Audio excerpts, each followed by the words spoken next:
I need that sports encyclopedia. Where you at, Steve Kim? Got Trent in the cut. What up, man? The real Coach JB. My main man, Big Smitty. Are y'all ready for this? Ground like something to prove it. Came to a conclusion that it's Smitty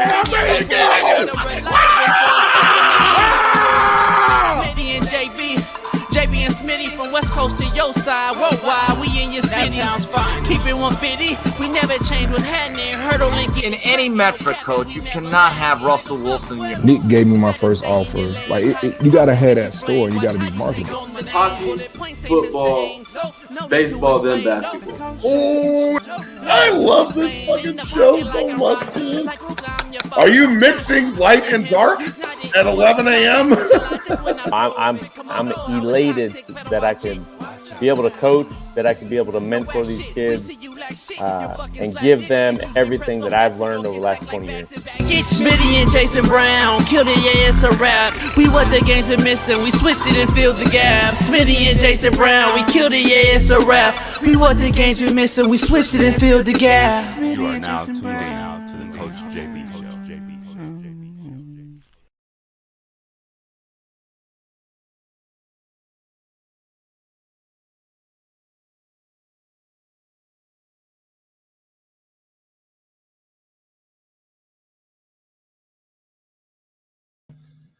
What up? The real Coach JB here, man, for the Coach JB Show with Big Smitty. We are proud to announce we have a new ad sponsor, and that is Prize Picks. Prize Picks is the largest independently owned daily fantasy sports DFS platform in North America. We are one of the easiest and most exciting ways to play DFS. It's just you against the numbers. Instead of battling thousands of other players, including pros and sharks, you pick more than or less than on 2 to 6 player stat projections and watch the winnings roll in. Prize Picks is a skill-based, real money daily fantasy sports game. How does it work, you ask? You pick 2 to 6 players, and if they will go more or less than their Prize Picks projection, you will win. Players can choose from a vast selection of sports and stat types not offered anywhere else. Prize Picks offers projections on any sport that you watch. This includes college football. We're about to start up. Pro hockey, pro basketball, pro football. NFL season is here, plus pro baseball, pro golf, men's college basketball, NCAA tournament, plus women's college basketball, soccer, women's pro basketball, esports, pro car racing, tennis, MMA, boxing, disc golf, you name it, we got it. Short, fat, skinny, and tall, Prize Picks does it all. And I just got to be honest, dog. I started doing Prize Picks, and I won instantly, and that's why I am endorsing Prize Picks to the fullest right here on the Coach JB Show with Big Smitty. Go to prizepicks.com/CoachJB and use Coach JB as the promo code for a first deposit match up to $100. So go to prizepicks.com/CoachJB and use code CoachJB for a first deposit match up to $100. Prize Picks is the best betting app online in North America. Go get it and do what Coach JB and Big Smitty does every day. We bet Prize Picks. Head on over there, prizepicks.com/CoachJB and get you $100 match right now. Appreciate you. Peace. Yeah! Chief Queendom is in the building, Blake Formats. We are here. Let's get it popping. It's the Coach JB Show with Big Smitty. Oh, my God. I can't wait to bring Big Smitty in, but before I do, oh, my goodness. I'm going on hard on this TikTokers over here, but we got a big-time show today. It's Doc Talk Tuesday. We got Dr. Jesse Morse joining the show. And, boy, I went live on Twitter last night. I wanted to eat crow. I wanted Patrick Mahomes to make me eat crow. I got the Chiefs Queendom shirt on. It's time to go. Kareem Jackson banned 4 games for the Dobbs hit that wasn't even called an actual game. The Jets make a switch to Boyle, who's thrown 3 touchdowns and 9 interceptions. Florida State's own quarterback, Jordan Travis, says career is over thanks to Florida State faithful. Cooper Kupp continues to be hurt, and Dr. Jesse Morse is here to talk about it. And we might have to give him some kudos. Something is deeper than just a hamstring. Dr. Jesse Morse talked about it weeks ago on this show. The Kelce Bowl reunited the mother and the father, but in a rain-soaked game in front of a great crowd of Queendom fans, we got to see the GOAT, to many, throw for 170 yards. Can't wait to talk about that. Travis Kelce says he's dealing with lingering pain from 10 surgeries and causing him to think about retirement. No, you should think about retiring Taylor Swift and catching the goddamn ball. Is dripping swag more important than the actual game being played by these young kids nowadays? The NIL money and the allowance of these teenagers to manage money that they would never see in this early in their life ever before is a very, very concerning issue. We're going to break that down with a special guest. College football playoff madness. What if? We're going to break that down with Steve Kim today. 2 scenarios. Is Billy Napier surviving the Florida State game? Is Mario Cristobal surviving the season? He's 11-12 as Miami's head coach, 73-72 as a college football head coach since 2007. In today's landscape, this is overrated and overpaid. Can't wait to talk to Steve Kim about that. Who is college football's coach of the year? Jerry Kill, Jeff Brom, Jed Fish, Jamie Chadwell? Is it Dan Lanning, Kalen DeBoer? Is it Steve Sarkisian, Barry Odom? Is it Jim Harbaugh? We're going to break that down. Did Snoop Dogg dupe us with the smokeless promo of a smokeless fire pit? I don't believe he did. I think everyone is making more of this than meets the eye. We're going to break that down. Jim Harbaugh speaks out about bathing suits and his mom wearing them. And Tom Brady thinks there's a lot of mediocrity in the NFL. Wonder who that sounds like. But before I get going, I got to bring the main man in, Big Smitty, on the Coach JB show. It wouldn't be the same without Big Smitty. Big Smitty! What's going on, y'all? We got a crazy lineup right now. Huh? So we got a crazy lineup today, man. I mean, you got me over here hyped behind the scenes. Chiefs Queen them been crying all night. Can't wait to dive into that and so much more, man. How you doing? I'm good, man. I'm good. I got a morning rant I want to discuss with you, and it starts off with this Kareem Jackson suspended 4 more games, and it was on a call that wasn't even made during the actual game. This is purely off of reputation, Big Smitty. It is reputation and reputation alone. The fact that Kareem didn't come into the game and play down his so-called good old boy. He didn't play down to the so-called good old boy network, the owners, Roger Goodell. Roger Goodell dropped the hammer. They suspended him 3 games, Big Smitty. 3 games. And they expected him to come in and abide by the rules. They wanted him to come by and say, yes, sir, yes, sir. He did it. He did it. He came in and continued to drop his so-called proverbial hammer and play the game as it was meant to be played. And I don't care what anyone says. If you think he's a punk, then you're just soft, homie. Joe Accord, I think you're just soft. If you really think Kareem's a punk, then you didn't play this game at a high level. Like, I don't get it. How is he a punk? Because he hit the fucking quarterback who played running back on 3rd and 2, and he had to go get a first down. Guess who the running back became? The quarterback. Guess who the quarterback became? The running back. So Kareem is supposed to let him go by and score and get the first down? Like, get the fuck out of here, man. I'm so over this shit. The league has become so soft. Kudos to you, Kareem, for not bowing down and playing the game as it was meant to be played. Kevin O'Connell, I blame you for tossing the ball to your newly acquired quarterback, who, by the way, is replacing your other quarterback who was injured for the season. Tossing the ball to your newly acquired quarterback, Big Smitty, as if he is a running back who is supposed to drop his shoulders and get a first down on a 3rd and 3 call that requires nuts and guts, even by a running back or a tight end in that scenario. They're going to have to drop their shoulders too. Is Kareem supposed to just let him get the first? Is he supposed to get hurt by grabbing his jersey from the side and pulling him down? This is a joke. They must be losing views. They are losing this viewer slowly but surely, and the fans need to be heard. The fans out there, you guys understand you're calling this shots? You're paying the salaries of these guys? Do you realize this? Big Smitty, I don't know if they understand it, but the fans need to start saying something, man, because if you don't like it, start saying something. That's all I got to say. Kareem Jackson, 4 games. 4 games? Flag that wasn't even thrown. I've watched that clip many, many times. The helmet does not hit his helmet at all. I'm tired of talking about the helmet hitting his helmet. His helmet hits him in the fucking sternum, as he should. Football, you got pads on. I got my sternum bruised several times, Big Smitty, for getting hit in the sternum. You know what? That right there is a don't run again, quarterback. Don't do it. Right. And what it's supposed to do, I don't know. I'm over it.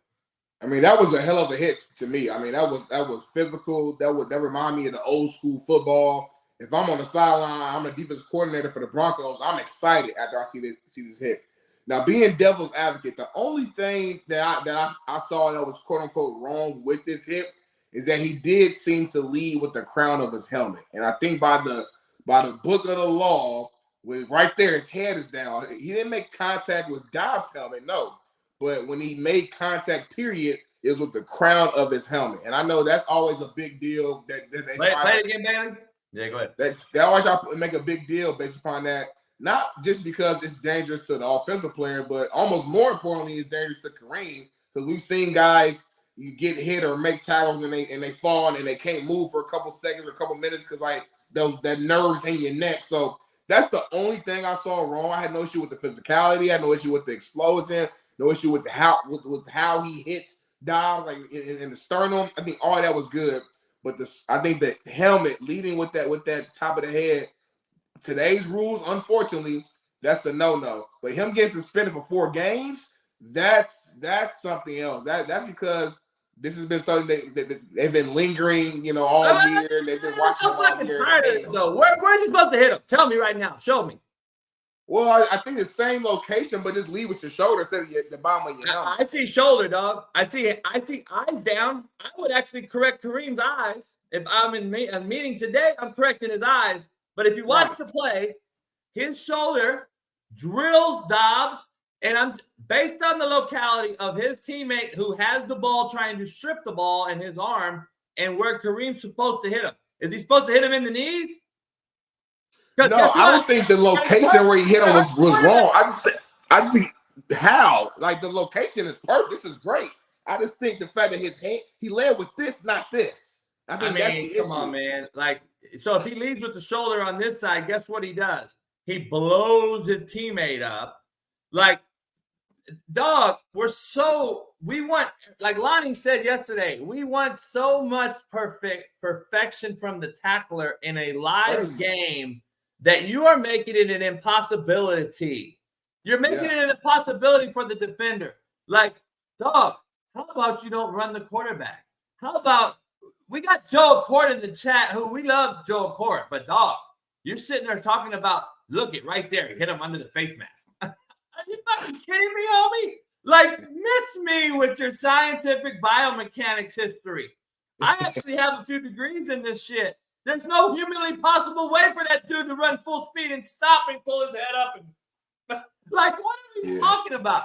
We are making the game soft, and we're making excuses even softer. We got excuses from the chat about this dude hitting a guy wearing 20 pounds of armor and gear in a sport that was created to be a gladiator sport. Yep. And now we are sitting here making excuses why we should not play physical.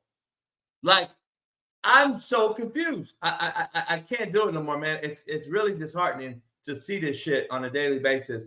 And you got to think about JB. This guy has missed. He's going to miss 17 games. How much money he's losing for his family, bro? 7 games, homie.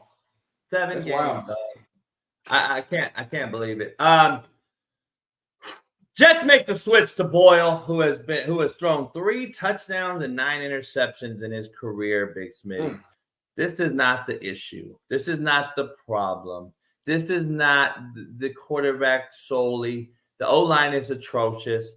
The offensive play calling is even worse. I would say it's even worse than the O-line play. I got to be honest. The O-line play and the play calling combined, the combination of those two things in New York with the Jets, Saleh should be embarrassed on keeping those guys.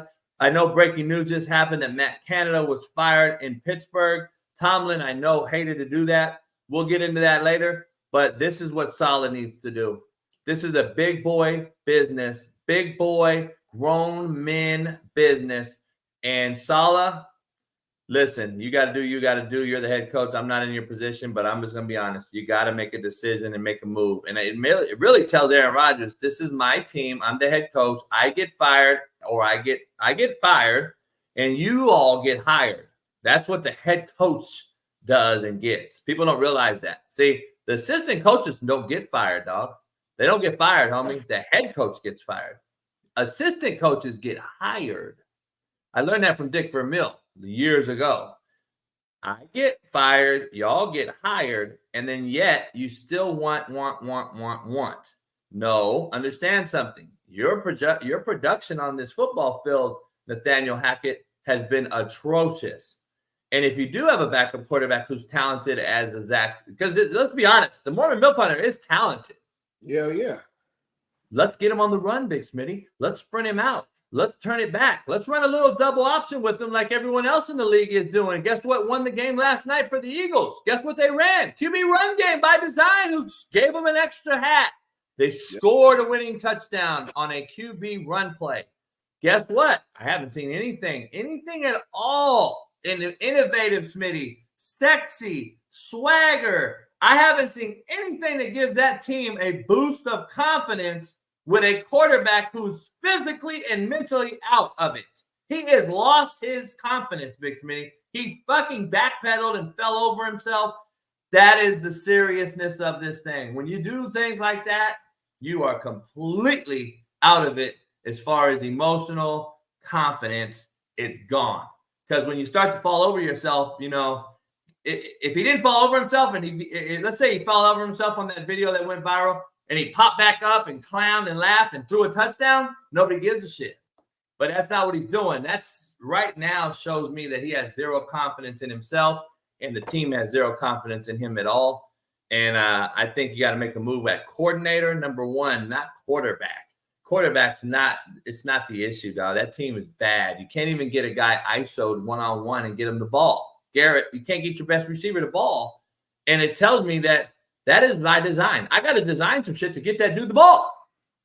Yeah, you know what? I agree with you actually 100%. But my throwback question for you is like, if you fire Nathaniel Hackett, don't you lose Aaron Rodgers? And when I say lose, I'm not saying necessarily physically lose. I'm saying that mentally, because that was his guy. The only reason why he's there in the first place is literally because of Aaron Rodgers. So if like the whole, I don't think anyone saw the performance that Hackett did in Denver and that was like, oh man, I like that. We need him on our staff. No, they said Aaron Rodgers here. That's Aaron Rodgers' guy. That was probably a request that he had made. So he said, you know what? That's the sacrifice we're going to make. We're going to bring him on for Aaron Rodgers. So by firing him, I get what you're saying. That feels like the right thing to do. But if you end up losing Aaron Rodgers, then you basically missed the whole opportunity. And what was the whole point of getting Rodgers here in the first place? You know what I'm saying? So I almost like you got to look at some history too. Nathaniel Hackett ruined the Denver Broncos and Russell Weirdo. Now that if I'm Saleh, I'm really sitting there in my office looking at the Denver Broncos and what Sean Payton has done since the removal of Nathaniel Hackett after just basically 3/4 of a season last year. He was so bad they had to get rid of him. I got to start asking myself now, damn, is it really this guy? Because Zach looked better as a rookie starter for the Jets than he does right now under Nathaniel Hackett. Let's just keep it real. And now I'm looking at Russell Wilson start to ascend and look like his old self, and they're winning games.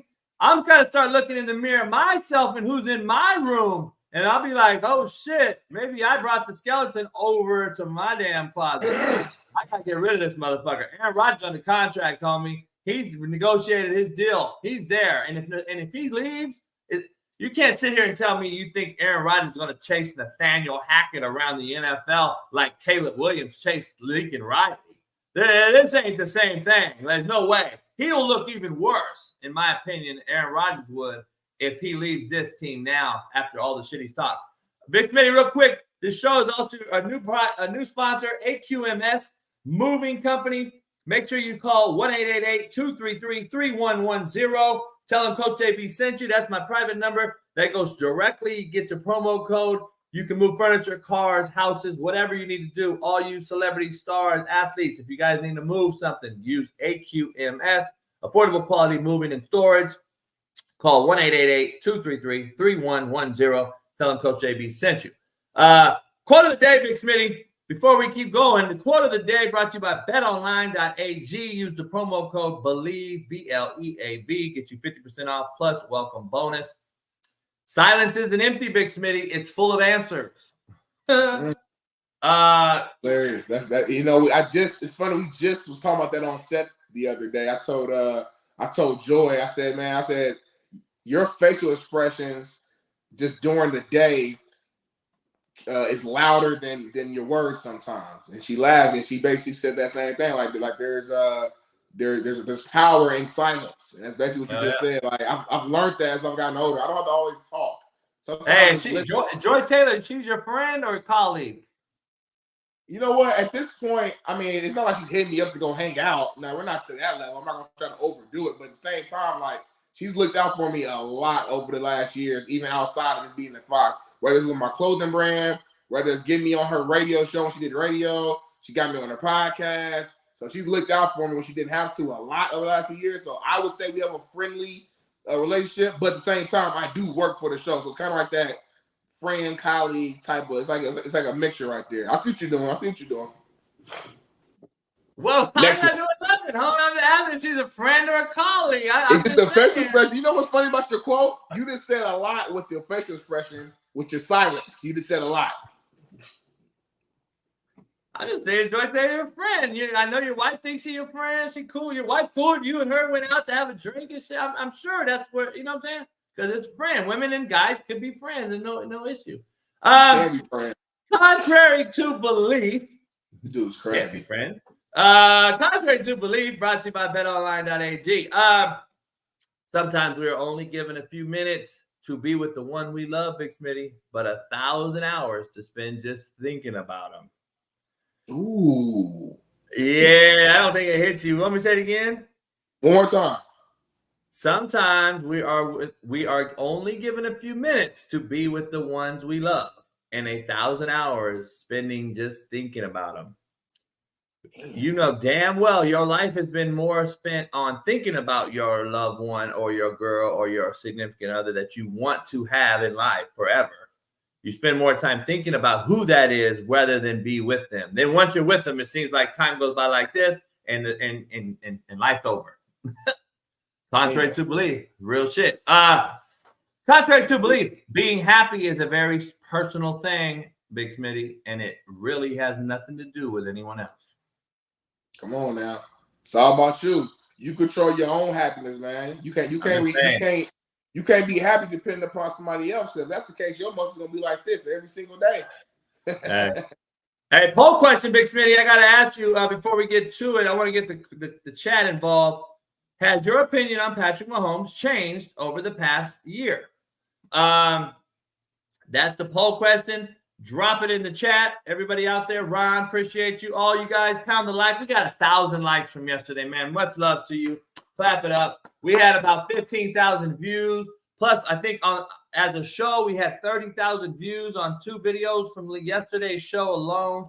Appreciate you guys. Keep pounding the like. 30,000 views, just so you know. YouTube probably pays us about $4 for that. So make sure you understand the equivalent. Big Smitty gets 50 cents of the $4. You have to understand how this thing works. So we need 60,000 views so we get at least $8.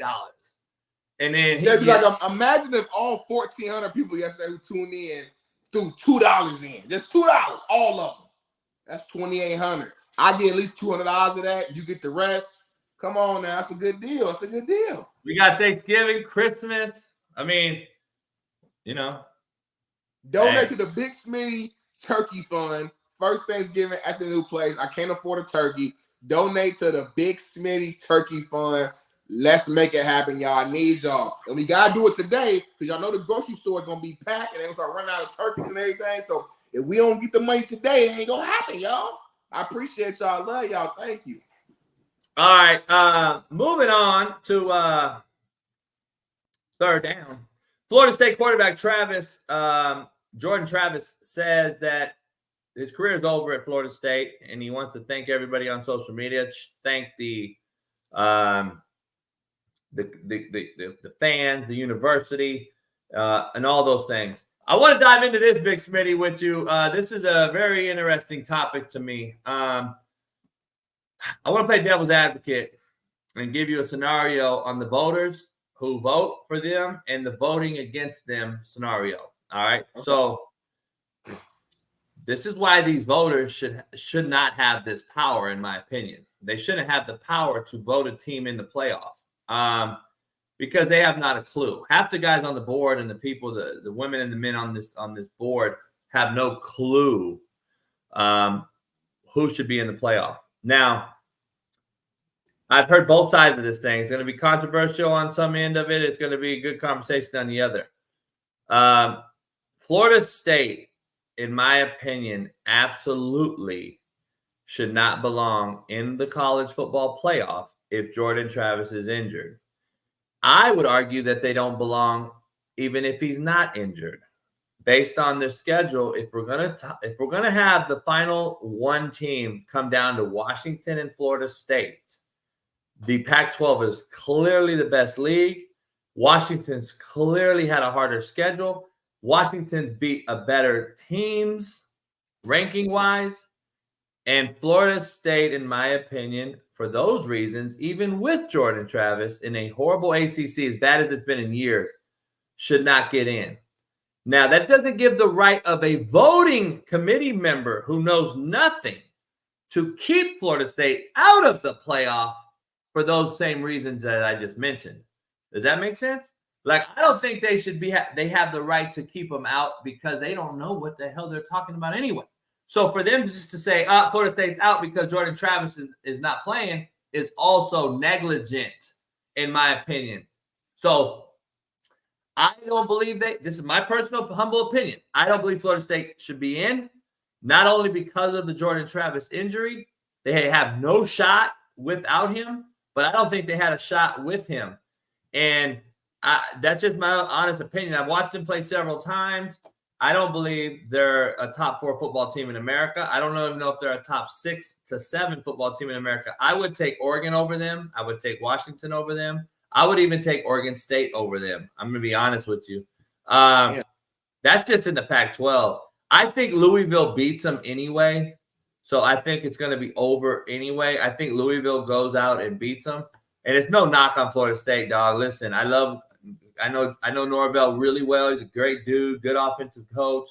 But listen, I don't believe they belong in there. And we're going to break down this college football playoff madness. But I just want to talk specifically about Jordan Travis and this particular situation on these voting specialists who have not a clue about this thing. I don't believe they have the right to keep him out because he's hurt, because I don't believe they know anything about the position or what it entails, because that team still deserves to go, in their opinion, if they're undefeated. So it's a finite balance here. It's a tough one to discuss, but I got to hear what you got to say on this one. No, it's a good point. You know what I mean? Like I always say, two things can be true. So it's like if they go out there and they beat Louisville and they're undefeated, on one side, you'll say, regardless of whoever's hurt, their season, their body of work has led them to being in the playoffs and deservedly so. But then if you take a step back and you look at it from a standpoint of like, all right, let's get to brass tacks and let's look at the teams, the top 6 teams here. Do I really feel like Florida State, without their best player on their team, is a top 4 team? And then I have to agree with you. I would have to say no. It's like I don't think they're better than Bama. I don't think they're better than Washington. I don't think they're better than Oregon. And like you said, you can make that argument even with Jordan Travis. If he's not there, he's definitely there. They're definitely not competing with them.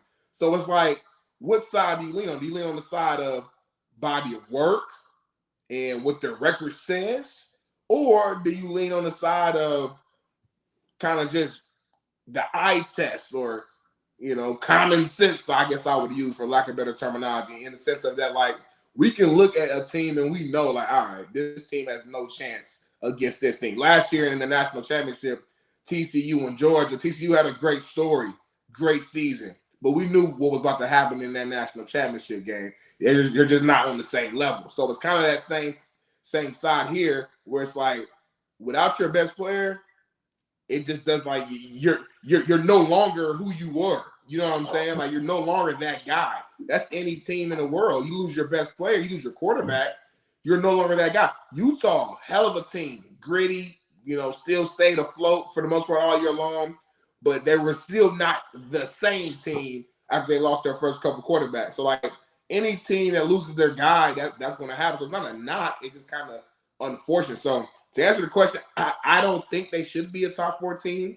Now, if he would have still been healthy and they won, then I would disagree. I would say they're top 4. But with him being out, nah, I can't do that, man. Especially between them and Washington. Yeah, I wouldn't even put him over Oregon. We're going to have a playoff scenario game later on in the show with Steve Kim. But, I just want to make sure I was clear with the voting process, because I don't believe the voters have the right to keep a team out just because of the quarterback either. These voters have not a clue on who should be in and who shouldn't be in. I mean, Condoleezza Rice was on the committee forever.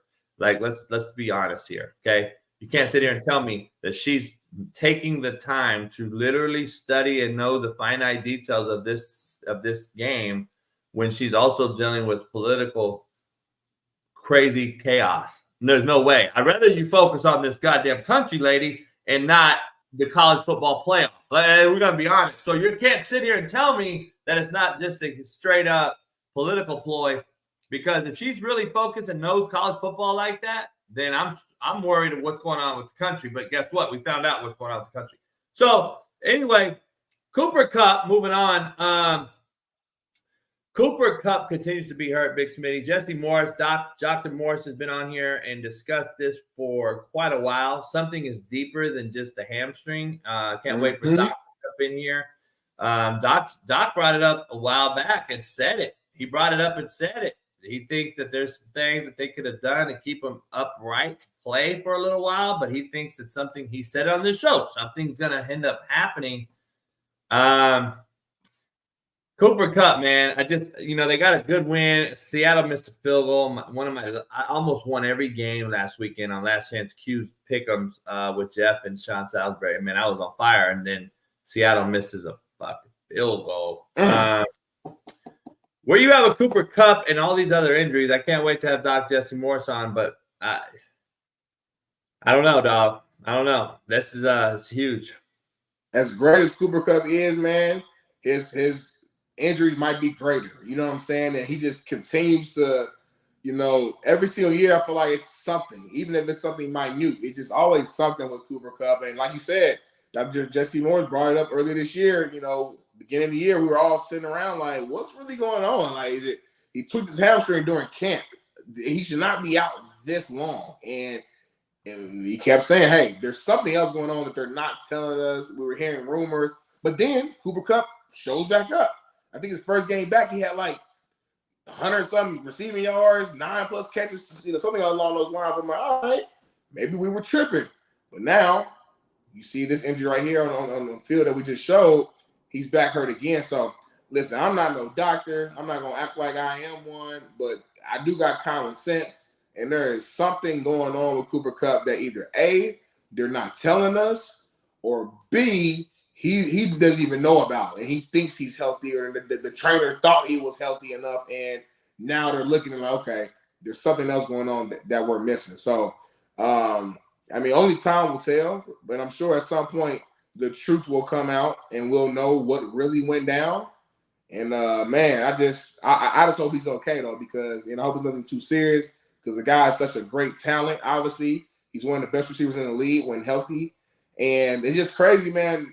I know we're talking about Cooper Kupp specifically right now, but all year long, we've seen there's so many major injuries from key guys, quarterbacks, wide receivers, missing 4, 5, 6 games, missing all year long. We see, Ramsey got hurt, Justin Jefferson got hurt, Cooper Kupp got hurt, AR5 got hurt, Kirk Cousins got hurt, Aaron Rodgers got hurt. These are all like big names. These ain't some average cats. I don't remember a time where we had this many actual stars or star adjacent players get hurt for long periods of time. It's nuts. It's mind blowing. And then, like JB always says, it has to be the weed in the Taco Bell. I think that's what's going on. Thank you for Big Smitty slowly evolving and coming over to the dark side. I don't know if you know. I saw a tweet by Big Smitty last night, and he was like, "Quarterback, stop asking for flags. This is embarrassing. It's soft and blah, blah, blah." I'm like, damn, this sound kind of like me. I was like, Big Smitty coming to the dark side, y'all. Make sure you pound the like. Drop Big Smitty a turkey, chat, dollar bill. He needs it. Man, that tweet you're referring to, man, I don't want to jump the gun, but ain't you tired of, and you're a quarterback. So I know you saw last night, Fletcher Cox, I think like in the last drive, hit Mahomes in his chest. It was within 2 steps. Pushed him. And Mahomes fell hard, because he was throwing, whatever, it's football. And Mahomes immediately, soon as he hit the turf, just turned around. I know. It's like, bro. But doesn't he do it every game? He's the number one dude that does it. Hey, here we go. I want to start the show off. And I know we're started already, but I got inside information here, okay? So my buddy sent me a video, and I'm going to bring Dr. Jesse Morse on here first before I got to let Doc hear this video. My buddy sent me an inside video, Doc. Doc looking dapper. Looking clean, like a Monopoly board, okay? Hey, listen to Patty talking to the opponent last night, saying that he's here. Take a listen. I'm here. I'm here. I'm here. I'm here. I'm here. I can't stand I love how you set it up so seriously, though. I can't stand this motherfucker's voice. Doc, pleasure to have you. We were just talking about you on our segment. I said that Cooper Kupp continues to be hurt or injured. And I said Dr. Jesse Morse deserves some flowers. He's been on here talking about for a while that something may be deeper than just a hamstring.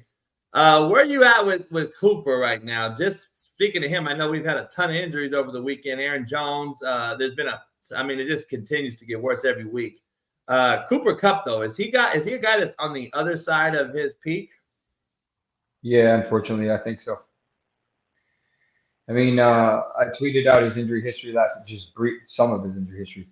I think it was 18 or 19. He had the ACL tear. He had a left MCL tear.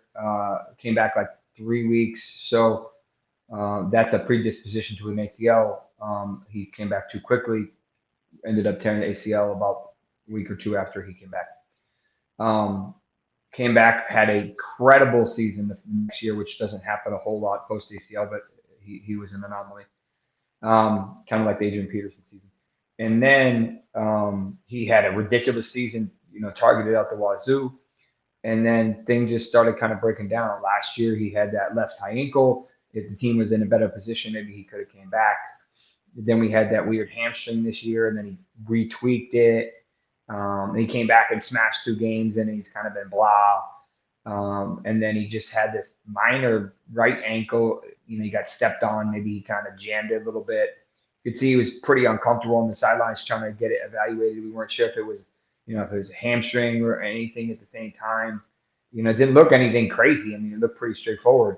And then it was still early in the game. I was like, they should tape him up, assuming it's just a lateral ankle, and he should be back. He came back. So, is it more than they want us to know? Are they trying to protect him? Like, this is a very high level athlete that's getting paid a lot of money. I don't know what his salary is compared to the top wide receivers, but it's got to be up there. And for a minor injury that 5 years ago he would have came back and he probably wouldn't even have missed a couple snaps, to miss the rest of the game, and now you call him like day to day.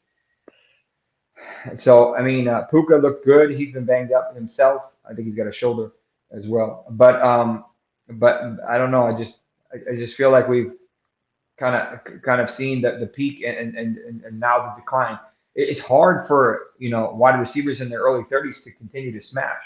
I mean, Keenan Allen is continuing to do it. DeAndre's starting to kind of fall. He's been falling for a couple of years. And then, Jerry Rice obviously did it, but that's a super rare anomaly as well. We did have a couple other guys that did it. T.O. Ocho was still up there. I don't remember when he retired, but it's tough when you start getting to 30, 31, 32. The body doesn't work as well as it used to. It doesn't heal as quickly as it used to. Kelce started, kind of struggling a little bit this year, and last night he's 34. So. Hey, let me ask you, Doctor, what's actually happening? Like, obviously, I get you're getting older, your muscles getting older, but these are like supreme athletes. These guys work on their bodies all the time. They invest in their bodies all the time. So, like, one would think that even in older age, 34, 35, 36, your body would still be supreme compared to a regular everyday guy. But what's the biggest issue when you start to age? Is it the recovery that slows down? Is that the biggest issue, or is it just that your muscles just get weaker, regardless of how much you're working out, how much lifting you're doing, how much running you're doing? Your body's just naturally getting weaker, and you're just more caused and more susceptible for injuries. Like, what's the biggest issue? Good question. I think it's twofold. First of all, think of the way I usually describe car muscles and tendons and ligaments is kind of like a car tire. They start to fray. They start to wear down. Think of Cooper Kupp as a 2018 Lamborghini with 300,000 miles. Ooh. He's not Justin Jefferson, who's a 2022 Ferrari with pretty new tires. There's a lot of accumulation, right? And that's just part of it. Then you have a combination of really good healing, and actually I'm about to tweet a video about this. I haven't hit send yet, but so there's a genetic set of tests that you can run to see how well you heal, whether you're more an endurance or more like a power athlete, how well you heal on different mechanisms within different genes and different alleles within the gene. You can even see like how good you metabolize caffeine and that type of stuff. But that plays a role in it. And then think about it. These guys are really only 5 or 8% difference between the elite guys and the guys that are really good or good. So if you lose a little bit every year, then it becomes a lot harder. And then our bone marrow is where our stem cells are, where our body makes stem cells to heal itself. That declines with each decade. So you have, beautiful stem cells at 18 or, whatever, and then really good at 25, 30, still dropping a little bit. I mean, compared to 50, they're significantly better, but, there is a drop. And then the grind of the season, right? And all these, one of my favorite phrases is your past injury is a greatest predictor of future injury. So you have all of these accumulating. So Cooper Kupp, for example, his right ankle, that's what he had his high ankle on last year that he had repaired. So now he has abnormal mobility in that ankle. And now he can't, that ankle didn't flex like it should because it's surgically repaired not to, which is good for the high ankle, but maybe now the stress gets translated to a different part of the ankle. And then you add in what I call toxins and just poor healing. You got all these different things in the body that are slowing down the mitochondria, slowing down the healing. And those steroids don't work as well. Your cortisone, that type of stuff. That tramadol only helps so much.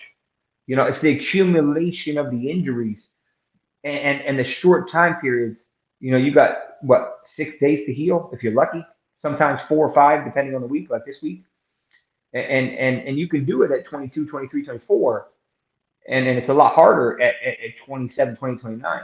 Rarely do we see, non-QBs and non-kickers, I guess, last over 30, over 33, over 34, right? And even though the guys that are in that stage are usually limited players, meaning they play a couple snaps, or they're like linemen that they're taking a beating, but they're small hits. They're not, running into someone or expected to run a 4-4. Like, it's a lot harder to do that.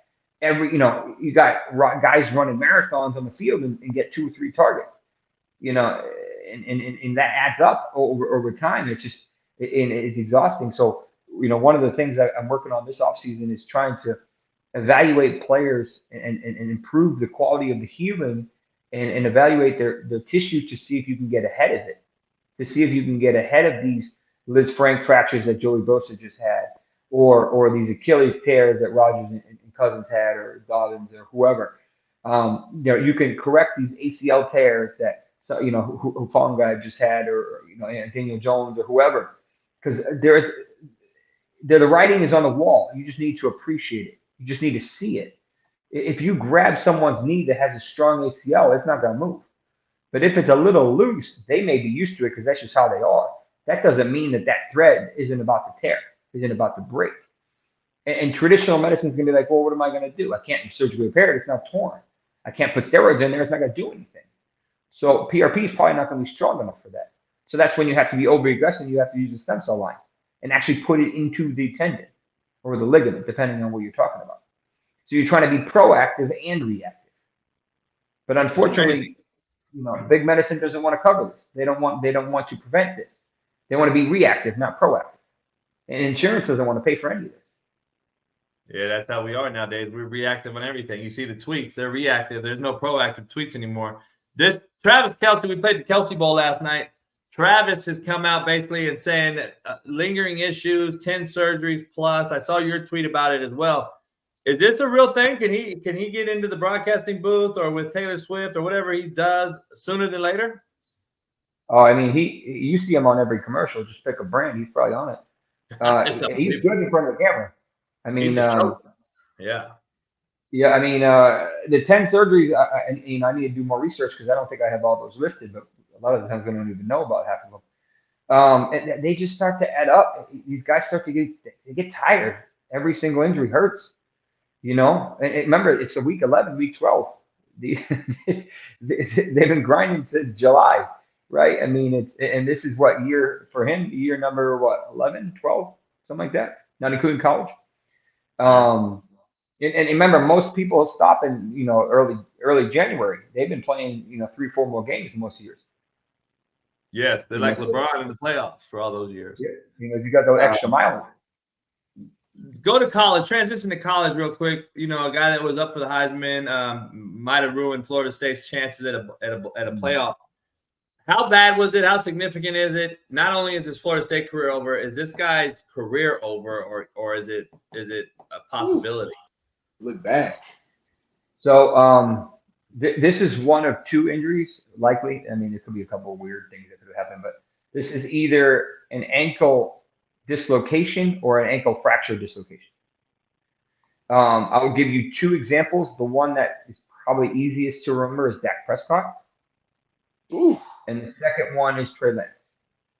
And they both happen to be quarterbacks. But if you saw that the way the foot was facing and he wasn't, usually that means it's dislocated, and usually it takes a fracture to do that, but not always, usually. If it was just dislocated, which is unlikely but possible, you're looking at about 8 weeks, which isn't bad. If it's fractured and dislocated, you're looking at 6 to 8 months. Ooh. Big difference. Big difference. Was there a possible compound fracture there or no? I mean, it's possible. It's unlikely. He could have had what we call a bimalleolar or trimalleolar, which basically means you break multiple bones in the ankle. Usually the fibula, the small one on the outside. You can break the medial malleolus, which is that one on the inside, the end of the tibia. And you can break, some of the other little bones in there. Usually it doesn't do that. He will have arthritis at some point in his life because of this. It's inevitable, unfortunately. It depends on the severity of the ligament tear. That's the bones are going to heal. I'm not really worried about them. It's the ligaments that really cause the frustration, and that's usually the problem with these. And that's why you saw Dak not really be able to run for a couple of years. And he could throw fine, but he just didn't have the mobility. If you just trend it, I figured this was about the year that he would have that increase in mobility. Is that why Trey Lance never made it? Is it because it messes with his footwork? It messes with his mobility, his ability to push up? I don't know. I'm sure it didn't help. It obviously cost him a lot of time under center too. Which is even more his problem. So it's just an unfortunate injury, really unfortunate for multiple different levels, for him, for the team, for his growth, for his stock, so to speak. And I don't know. I don't know his story enough to say, can he come back for another year, or, is he just going to go? I don't know.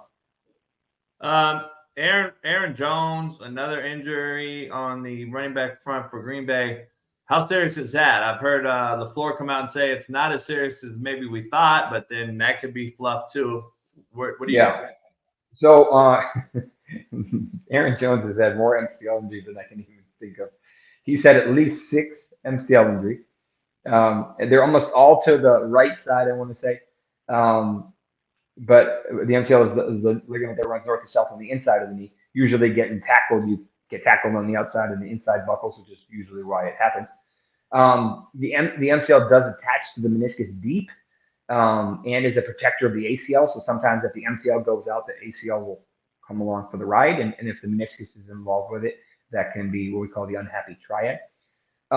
This is at the minimum an MCL.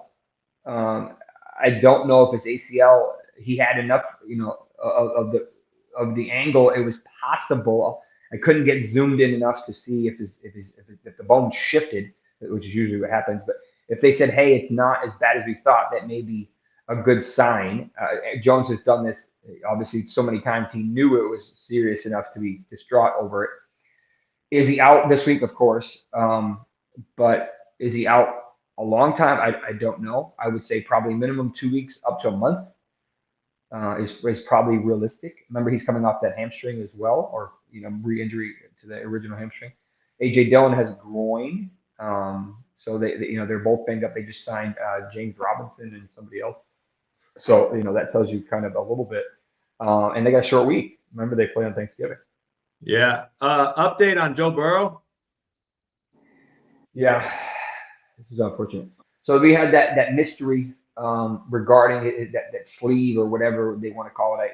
I thought it was more fascinating than concerning. At least they investigated it. It was probably ergonomic sleeve or something, but we didn't really have any frame, so we didn't really know. And then, so I don't think there was any pre-injury. And then, unfortunately, he just landed kind of his wrist down, and the player was like on top of him or whatever. And there's a ligament complex. It's like there's a couple of possibilities, but this is most likely in here, right underneath the pinky. That's called a TFCC. That's responsible for kind of like turning a doorknob and that kind of motion. And there's several pieces to it, but it's usually the middle, what we call the central slip, that usually tears, and that's why he couldn't do that twisting motion. In a throwing athlete, this is usually 3 to 4 months to throwing. That's why they said he can't come back. I thought it might have been because I've had nerve damage in the elbow that basically it doesn't allow me to pronate and get my thumb down, and it makes you supinate. Teaching Big Smitty here, it'll make you supinate, right? And your pinky will go up, and for a quarterback, that's bad. So if you were to go back, and I did this because I wanted to see, if you go back to last year, he does not wear an elbow brace at all. He doesn't wear an elbow pad or nothing. Look at his last 3 games, or at least 2 games. He has an elbow pad on. Yeah. That tells you something. Just like his calf before his calf. Remember that? When he had that calf sleeve on there, and then the next day he straightened his calf, we were like, so, and he didn't have it on the day before when he did it. So that he kind of gives you hints to say, hey, what's going on? And you saw him kind of, what would it be? It would have been ulnar, in the ulnar groove. There's a couple grooves, but or the Guyon's canal, which is up here. It could have been. It's most likely, since it was wrist, it's most likely TFCC. It could be scapholunate. It could be a couple of the other ones. But the wrist is so complicated that you just can't Band-Aid it. I was hoping he didn't dislocate it, which is a separate headache. That's what happened to David Johnson, if you remember the running back. But no, that was an unfortunate. It's so stupid and simple, right? It wasn't even a big play. It wasn't nothing. And there's no way you can strengthen that, right? That's just kind of an unfortunate injury. And if it was his left hand, okay, he can make do. It's his right hand, and he can't.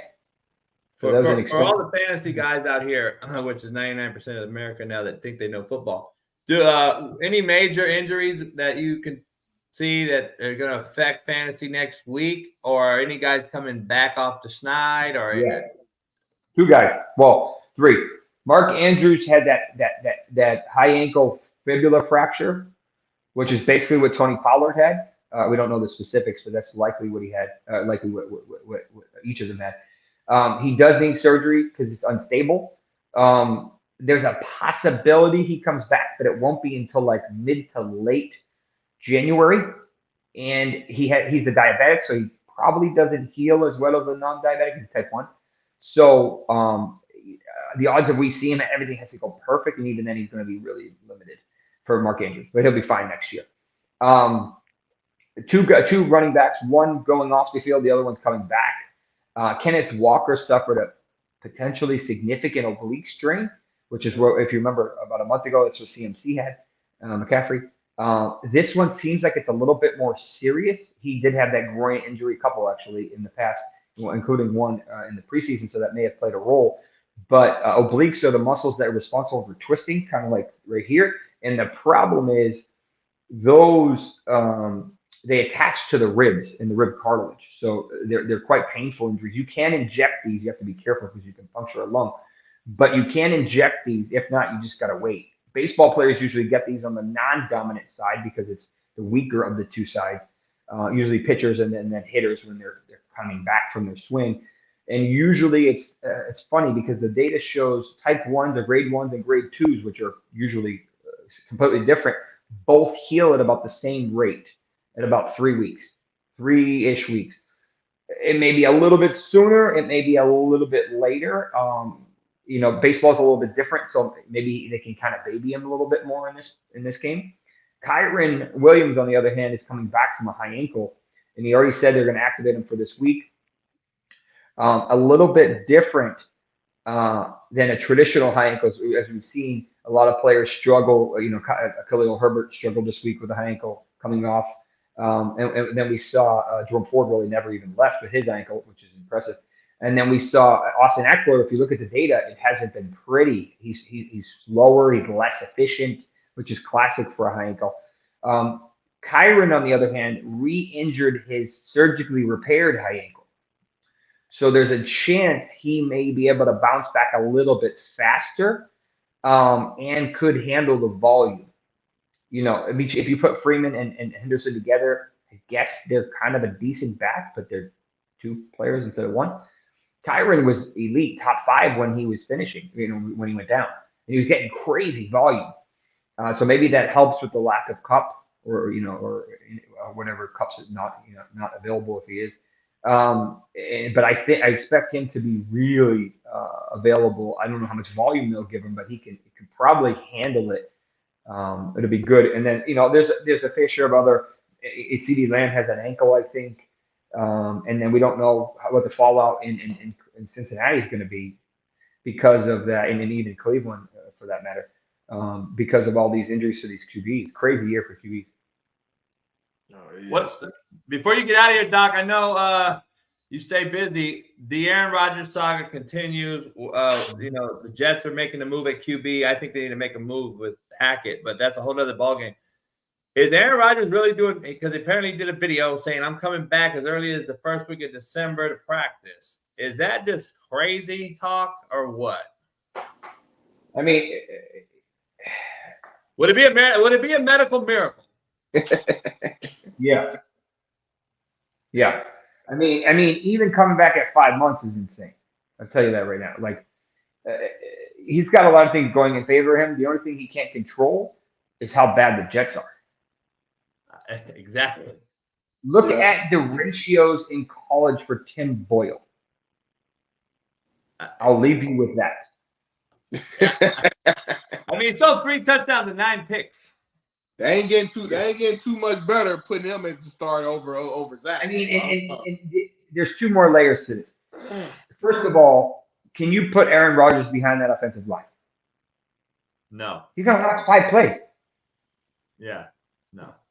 If they know he's hobbled, they're gonna bring the house every play, and they're gonna make him burn him. Maybe he does it once, but he ain't gonna be able to do it every time. And then name a surgeon that is going to medically clear him. Is Alan Trask going to clear him? That's who did. Yeah. I don't know. I have no idea. Yeah. Then the question is, like you said, he can't control how bad or good the Jets are. So is it even worth it for you to come back? If they're not a playoff team, why come back? Like for what? To prove what? To suffer a new injury? Maybe I don't want to call any bad things. Maybe he tears an ACL.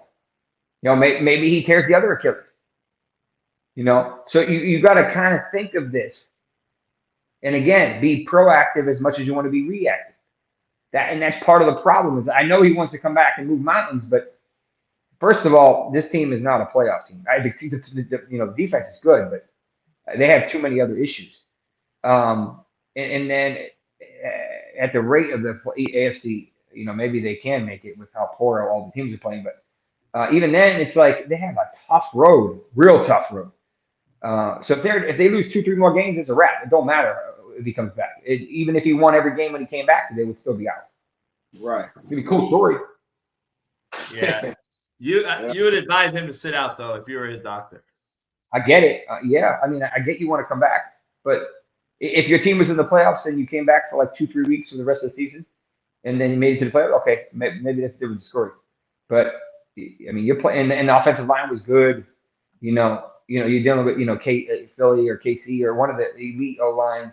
You got a bunch of Penny Sewells, but right now, like you're playing with fire. I mean, Zach Wilson is mobile and he can't even do anything to save his life. Like that guy is just on a swivel. So how is Rodgers going to do at 40? Yeah. I don't know. I hope he sits out and comes back. I hope they get rid of Nathaniel Hackett and we'll get a different team next year because they've wasted this defense. And the common denominator, Doc, is Nathaniel Hackett. Russell Wilson's demise last year wasted the best defense in the league. Now they're wasting another best defense in the league. It's a year later. If I'm Robert Saleh, I'm looking at what Sean Payton's doing over there with Russell Wilson. As he's ascending and they're winning games, we're descending and losing games. I'd have to look at who's in my damn locker room. But, hey, Doc, I appreciate you coming on as always, man, and enjoy the rest of the week. Thanksgiving. Happy Thanksgiving, everyone. We'll see you next week. Peace. From one OG to another, Big Mac McChesney. Follow 0 to 60 Pod right after this show. Are you going all week? That boy Matt pulled up like it was a highway robbery. He got the black hat, the black shirt, the shades on, the beard brushed down. I like this type of look right here, Matt. By the way, in California, you can do it legally. Up to $900. Yep. So come on out here. $950. Big Matt, I got some inside information. I want you to hear a video that I got last night from Patrick Mahomes. A buddy of mine recorded him live during the game talking shit, and here you go. I'm here. I'm here. I'm here.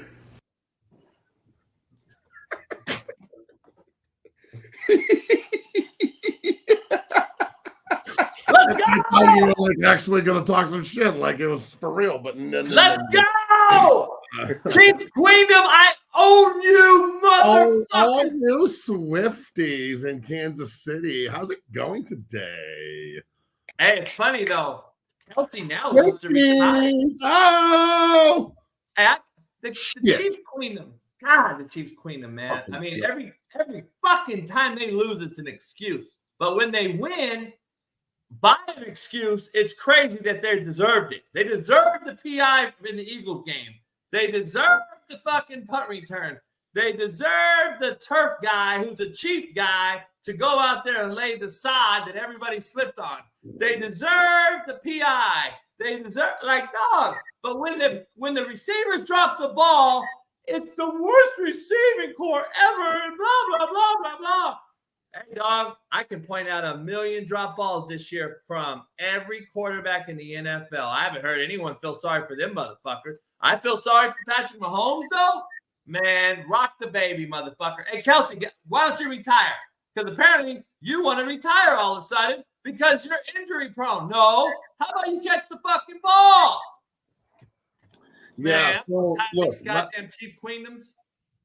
I was excited about last night's game, and then I wasn't. Like it I know it was raining. I get it. Just, man, Bailey. The quarterback play is so terrible in the NFL. It's just, I can't even defend Patrick Mahomes anymore. He looks fucking super mid and super average right now. I don't care about his receivers. Stop.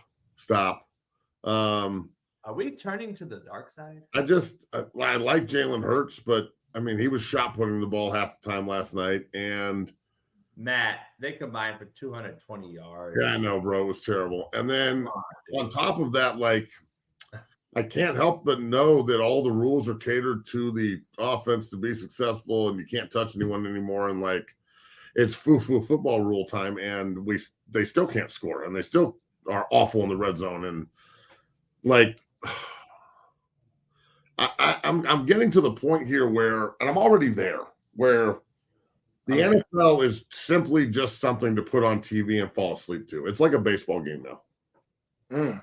Oh, the NFL has turned into fucking baseball for me. Like, I hope the game's good, but I'm gonna fucking smoke a blunt and fucking watch this because I can't do it sober because I want to jump out of the building, and then I'm gonna go to sleep. And if I wake up and the game's still going, cool. And if I don't, then cool.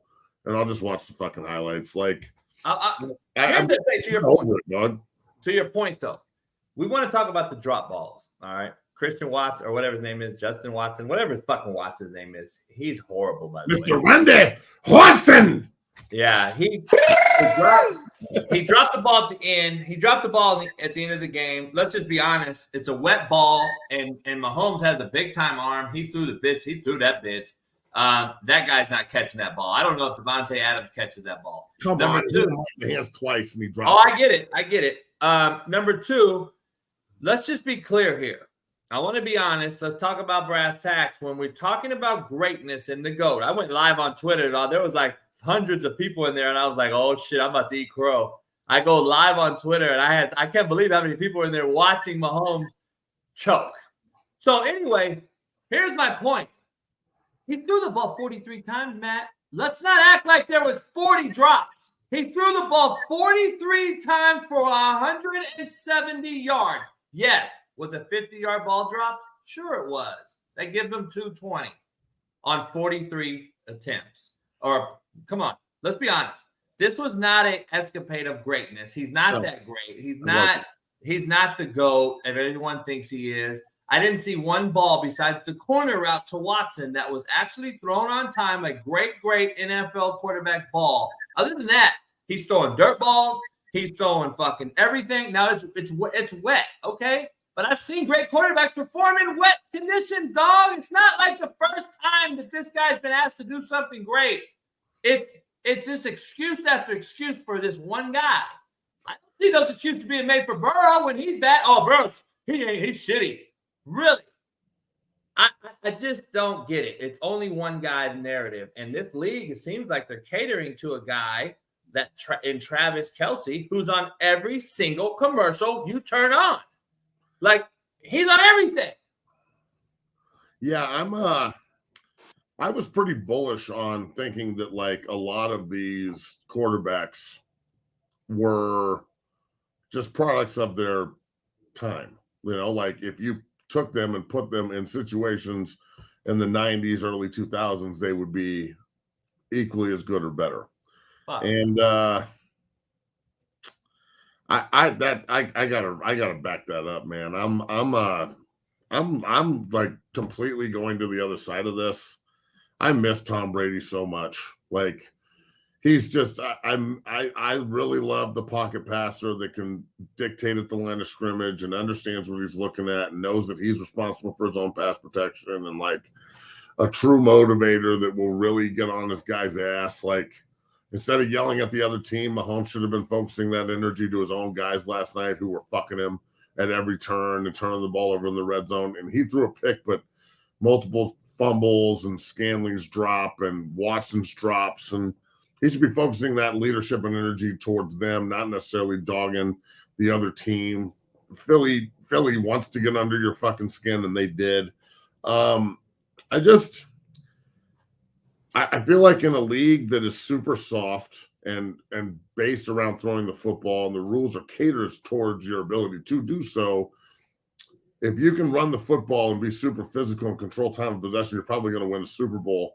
But look, man, it's all going to come down to, unfortunately, this year, just like last year, is going to come down to refs making calls, not necessarily players or teams winning. And because the game is so soft and because there's so many rules that are like kind of ambiguous and you don't know if it's a foul or not, it's all based on the opinion or the feeling of the ref. That mixed with subpar quarterback play. And then the other thing, I don't know if you saw Tom Brady's interview again, him calling out everyone, but he's talking about the coaches too. And I agree with him wholeheartedly. The coaching is so terrible at the college level, at the pro level. Yeah. I'm sure someone's going to get offended because I said coaching was terrible, and there's some fucking coach somewhere that's like, oh, why does this guy know? I know the coaching's terrible. The development is bad. Like, I'm so blessed that I had Bill Callahan in my corner when I transitioned from defensive line to offensive line. If I didn't hear that, Rex Ryan? Like, if I didn't have, no, I didn't play for Rex. I played for Eric or Herman Eric. No, did you hear what Rex said yesterday? I did not hear. No. He said that Staley needs to go back to being a fucking D3 coach or wherever he's from. Yeah, the guy at the Chargers is awful. Like, he's straight falling off the rails. I love Rex. My point here is, like, the coaching and development is awful. It's good old boy central around here. Just look at Nathaniel Hackett. How did he get a fucking job? Because, by the way, there's a common denominator in New York, and it's called Nathaniel Hackett because he's terrible. Hey, Saleh, I don't know what you think, not to cut you off, but Saleh needs to look in the mirror and say, I'm going to look at Sean Payton, and why is Russell Wilson ascending? Why are we descending, losing games? They're winning games, and I got the guy in my locker room. So Saleh needs to fire him, Matt. Saleh needs to fire that motherfucker and make a statement that, hey, Aaron Rodgers, this is my team. You're going to have to fucking get in here with this offense coordinator I'm hiring. And they played Friday, and they just got hammered by Buffalo. I'd imagine they'll get killed by the Dolphins, too. The defense can only do so much. They're good, but you can tell that they're fed up with this shit. They're the second highest payroll in the National Football League on defense, and they're the second worst. Like, this team is atrocious, and you got a Hall of Fame quarterback, dude. Ridiculous. And by the way, you're right, Neek.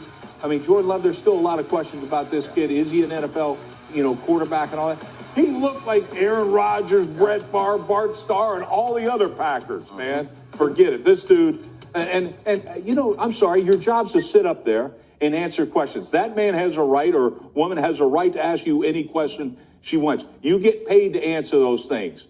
All right, handle it. The reason they're questioning you is because you're atrocious on defense. Give it to anybody else. Let somebody else coach because it ain't getting done. He said go back to being a D3 coach on another clip. I guess he's a D3 guy. I love Rex. I don't know, man. Like, I can't believe he's not fired. I thought the Raiders firing would make this guy get fired eventually too. But I don't know. I'm surprised to see that he's still coaching right now with that roster. I mean, I can't say I'm surprised about anything in the NFL these days because of the good old boy mindset that there is. Like, when he gets fired, he's just going to get hired by his buddy somewhere else. Right. Like that. This is my biggest problem with the entire college runaround, the entire pro run around. It's not it's not if you can coach. It's not if you can develop a recruit. It's not if you can. It's not if you can develop the draft picks at the next level. It's who do you know, and that guy's my buddy, and I'm just going to go be a coach and collect a check, and it's always the player's fault, right?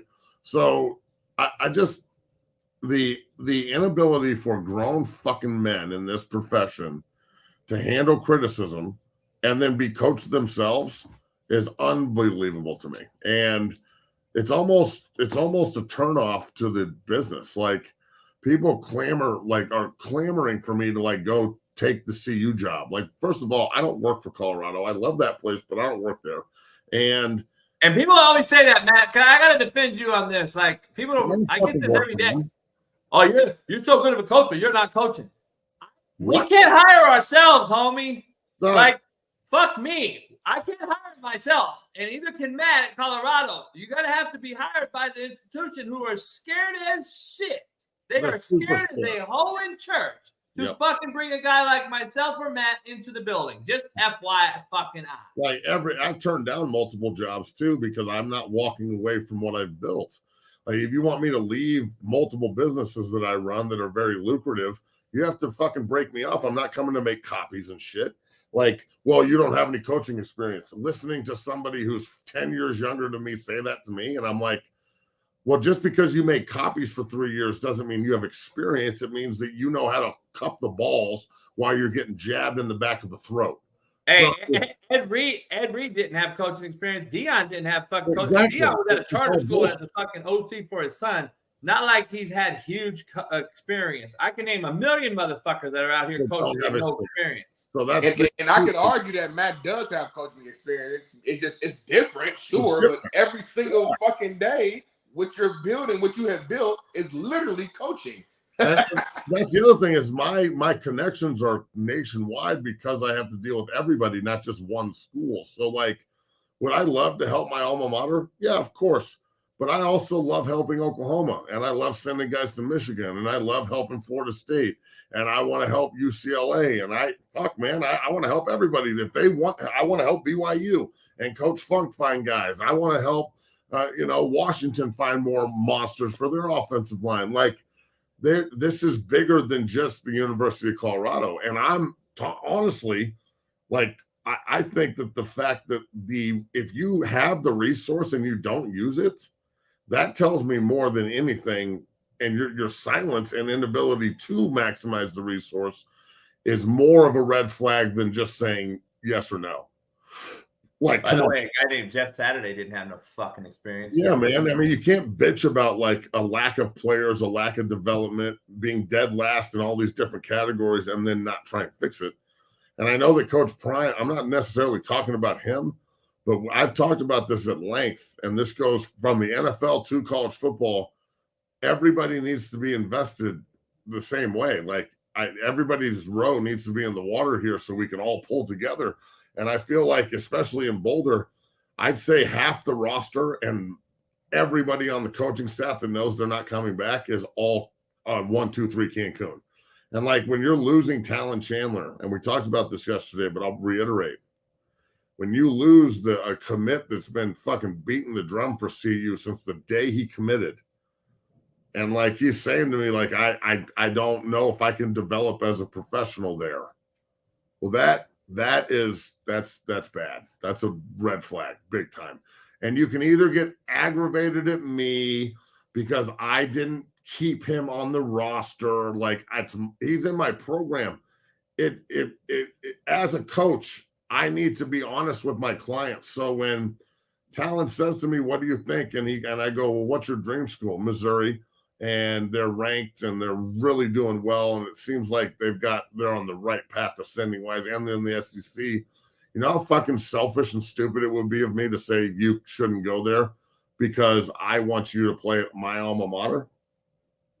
Like, you actually think that I'm that guy? You fucking idiot.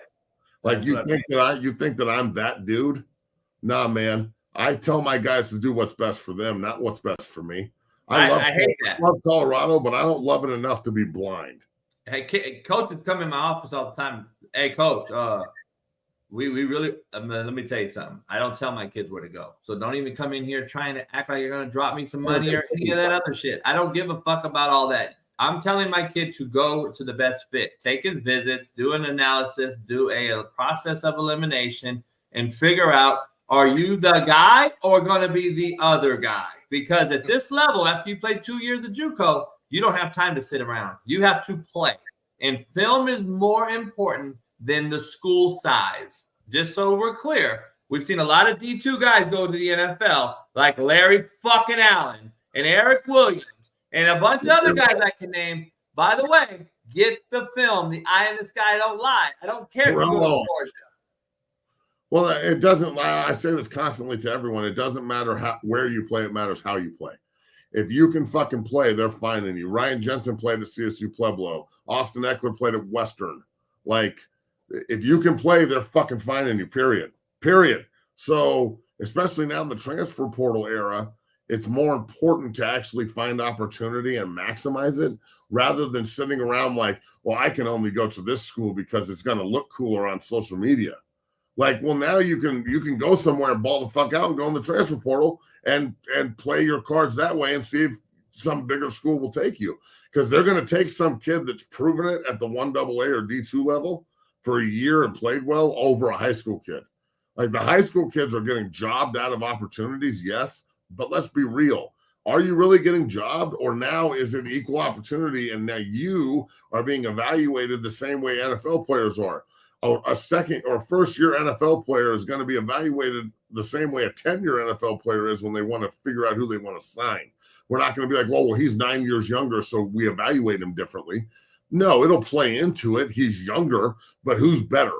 So now as a high school kid, like the group I had in here this morning and the parents that are like the panic and the anxiety of like, oh my God, it's getting toward nut clipping time. What are we going to do? Well, my response to that is, what have you been doing? Like, this isn't like I've got 2B seniors or seniors that come in here and they're like done with their senior year and they're like, can I sign up? I really want to be part of the program. And I'm like, man, no, absolutely not. Why would I let you into the gym? You've been sitting on your ass I worked really hard. Red flag. The parents, he's the hardest worker on the team. Red flag.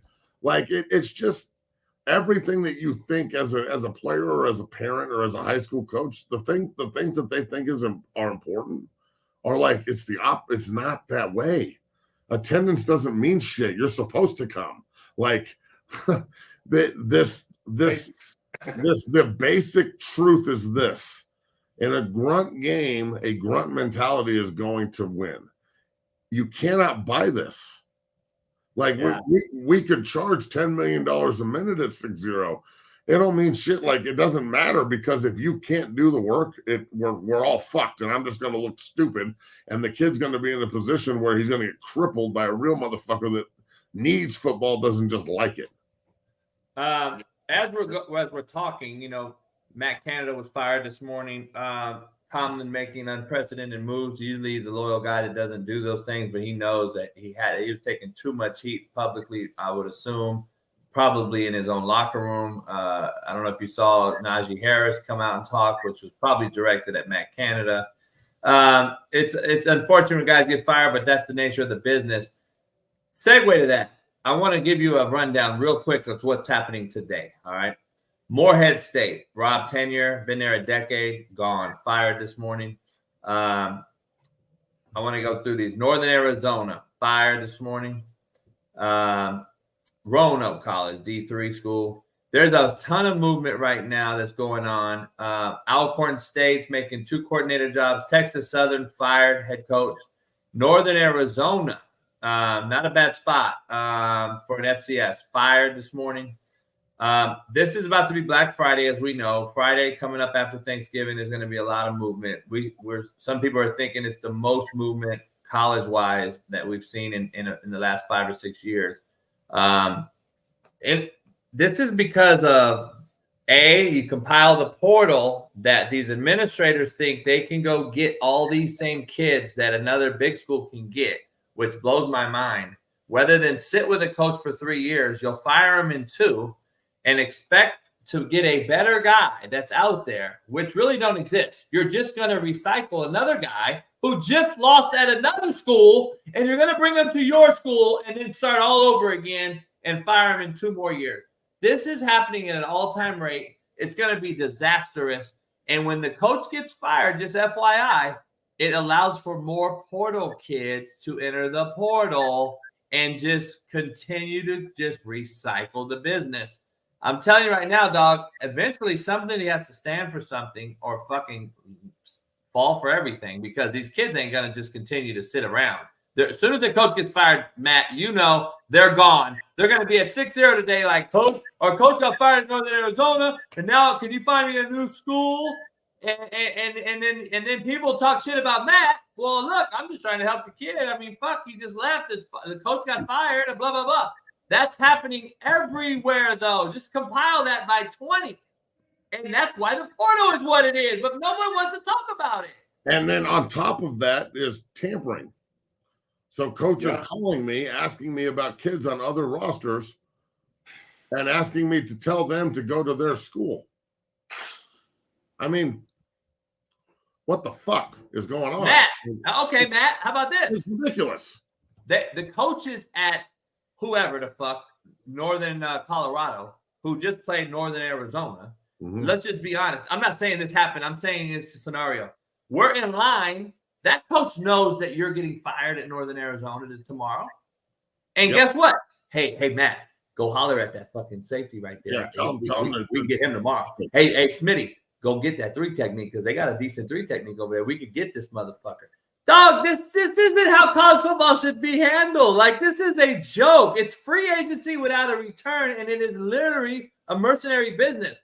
So we can't take the side of kids anymore. You can't do it, because they're jumping ship for the bag or just for greener pastures. It's got to have some integrity, and we've lost it all. Well, I don't know how they regulated it. I don't know how the NCAA is going to get involved. I don't want them involved. I don't necessarily want a ton of regulation. I want it to be treated like a fucking business. Agents, money managers, like real structure to help the kids. The teams are making all this money, actually paying the players correctly, not just putting it on the fan base to go donate NIL money. Like, that's fucking ridiculous. The fans have to be accountable for this bullshit. So my business is a product of this, yes, but I'm also fed up with it. Like, trying to convince a parent and a kid to invest in themselves, but they still want my help. Like, hey, I want your help. And I'm like, okay, this is what it costs. And they're like, oh, we're not going to pay for anything. And I'm like, well, then get fucked and go have somebody else help you. Like, what is this? Like, this is a back scratching session? Like, that's the other part about this entire business that's amazing to me. All this money that's out there, and everyone's so fucking cheap that they can't even help themselves. Like, if you won't put your money where your mouth is, why should anybody take you seriously? Like, how fucking dare you just assume that people are just gonna bend over backwards to help you because you're you? Like, either ante up, kick in, or kick rocks. Hey, Pat, we're wrapping it up. We got to take a break before Steve Kim comes on. You're at 6-0 today on the pod, and then you're also on Denver radio, or no? No, I quit Altitude, dog. They told me I was a felon guy, and I told them to get fucked. Yeah, well, I know you quit them. Yeah, Matt. I know you quit them, but you're on another one though. What's the other one? DNV, DNVR is like they do internet stuff, and they have a huge footprint. And it's the All City Network. They're in Phoenix and Chicago, and my man Brandon Spano really blew that place up. So I'm really happy for them. They do a great job. But we're done with that. CU season's over. We're not doing a Thanksgiving show, so we'll see what happens moving forward with them. But 0 to 60 is rolling. We're on 10 o'clock today. It's just me today. My co-host Bree Macis is off, but I'm going to be talking about the Buffs and the NFL and Monday Night Football and some other things. This is the last show before for the Turkey Day break. So I really appreciate everything, and happy Thanksgiving to you and your families, and everybody that watches out there. Make sure you go support. Go get yourself some T-shirts. All the swag and stuff is all there at 6-0, and you can check it all out. So hey, are you on with us tomorrow? Because we're going tomorrow too, last day. Yeah, well, I'll roll with you guys in the morning. Yeah. All right, perfect. All right, Matt. Follow everyone. See you tomorrow. I appreciate you. And then, the Whitlock thing. Like, if he wants me on, let's talk shop. Yeah, definitely. You might want to come on there with me, so I don't. Yeah. You can't cuss on there. I can't cuss. I can't fucking cuss on fucking Whitlock's fucking show. No. Fuck. You can't fucking do that, Matt. Yeah, fuck. Do you have to use so many curse words? The fuck you talking about? Damn. You can say damn. Damn. Well, you say damn and ass, I think. Gosh darn, just Jibby Wilkers, dang it. Gosh darn it. Go Shut work out. the front door, JB. Get the frick out of here. You sound like Phillip Rivers. oh, God. Later. One legend to another. Steve Kim. Stephen Kim, what's going on? Morning. What up, Steve? Hey, right out of the gate. Daddy ball is supposed to be for youth sports. I didn't know if you knew that, but not at Colorado. I gotta ask you, the boxing thing that you did last week, a lot of people were mad about this whole thing. Can you explain it? Because I don't know anything about it, but I saw a lot of tweets you made. Was it a disappointment? Not only in the performance, but the whole landscape on a Thursday? Everyone was pissed that they were watching it and it was horrible, blah, blah, blah. Was it bad or not? Well, the fight was bad. I mean, Shakur says he was banged up and injured, which I believe it because it happens. But your performance is your performance. If you're going to fight once or twice a year, that's what we judge you on. And was it a real fight? Huh? It was a real fight. I mean, It was a real boxing match. Not much happened. People were booing from the first round. But, Shakur has to understand one thing, and he's not happy with some of my tweets, and it's really a great thing that I don't give a shit. And I respect Shakur. I think I've said a lot of great things about him. But if you hit 400, I'm going to say, man, you're Tony Gwynn. Tony Gwynn hits 220. I'm going to say, Tony, you're hitting 220. That's the way it works here. I'm not trying to be your groupie. I don't want to be your publicist. You don't ever have to talk to me. We're good. You fight great. I will still say it, though. It's the type of character I have. But putting that aside, it was a terrible fight. It was not a great performance. But a couple things. He says, man, these long training camps, they wear you down. Right. That's why you should fight more and train less. Repetitive use injuries are up in boxing with guys fighting less than ever because they have these camps that take 2-3 months. The late, great Emmanuel Stewart once said, Steve, all we need is 6. But that means you have to be in shape. That means you have to fight more often. Fighting more often for boxers, I think, is actually healthier because you're not in the gym. You're not over sparring. In terms of the Thursday night, look, that was an ESPN decision based around Formula One in Las Vegas. But, boxing has some of the dumbest fans I've ever seen. Every other sport does not think Saturday night's a great night for television. You know who doesn't think it's a great night for television on Saturday night? The television industry. That's the truth. If a television show was ever shifted to a Saturday night, you know what's next? Cancellation. Yeah. Look at the NBA Finals. They're never on a Saturday night. NFL football, mostly, that's special. They're on Sundays, Mondays, and Thursdays. Very few Saturdays. The World Series has Saturday night games, but almost every other sport would consider a Thursday night slot ideal. Now, the fight started a little bit late because they're showing a college football game, but guess what, guys? ESPN's going to have another Thursday night prime time or late night broadcast on Super Bowl weekend because get this, Super Bowl's kind of big. I wouldn't go up against it on the weekend either. So it was what it was. Look, Shakur's very talented. I still think that he's a very, very tough out. But this is the entertainment business, okay? And me and Mario talked about 20 minutes about that performance. And even Mario, who's, a lot nicer than I am, he was bored to death. You get Mario to be critical, you must have been bad. So it's not on me. It's on you. Our job is to just talk about what we see. That's all I'm doing. Yeah. And the problem is too, Steve, like I'm a big Shakur Stevenson fan too. Like I know how talented he is. I think he is still one of the best boxers out there. But this isn't the first time that he's had a boring fight. He's starting to kind of make it a habit almost of being a boring fighter. And he is great at the trash talking leading up to the fight. He gets you excited and he makes you think that he's about to really go out here and put on the show. And then you watch the fight Yeah, he won. He did his job. The goal of boxing is to hit and not be hit. He did that. He won. How about some hitting? Yeah, go. How about some hitting, Darnell? The non-hit party was great. I mean, he was Nolan Ryan. He threw a no-hitter. But I just, he got recently he got a Reebok endorsement deal, and that must have been for the running shoes. I mean, the fight was bad, and look, I thought Edwin De Los Santos showed he's a really good fighter himself, but De Los Santos is also a southpaw, which I think impacted things. He's also got really good power. That guy's a good fighter. He's going to beat a share of guys.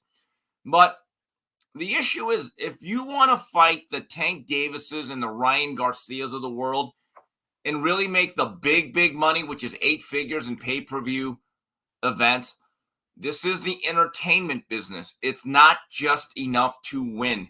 It isn't. It's not fair, but that's what it is. But, Shakur got upset because I pointed out that at the same age or the same stage of their career, Floyd Mayweather, you brought him up. Floyd early on was a entertaining and devastating offensive fighter. I was there for a lot of it when he beat Genaro Hernandez, when he picked apart Diego Corrales. Okay. And he also fought a lot more. Do you know at the same age, 26, that while Shakur Stevenson has 21 fights and is now only fighting twice a year, Floyd Mayweather at the same stage has 31 fights, and there were years that he fought 3 times a year. He is sharpening his craft, and young fighters today, this is something I say ad nauseum. I belabor the point, and I do it purposely. You're not fighting enough to be as good as you can be or should be, because all you do is practice. You do not perform. I know this in baseball. I did this a lot. I made the same mistake. You can do soft toss drills. You can hit off a tee. You can do batting practice drills. You can hit off a cage. Problem is, if you do not get real at-bats in a game, you will not improve in baseball. In basketball, you can put up 1,000 shots in the gym. Until you play some basketball, you're not going to actually get better. Steve, it's callous, though. It's like, why we're talking about this, but it correlates to everything. Like Aaron Rodgers, football injuries at an all-time high. Dr. Jesse Morris comes on here. Like, what's going on? We have an all-time high in injuries because we're not playing in preseason. We're not practicing full speed.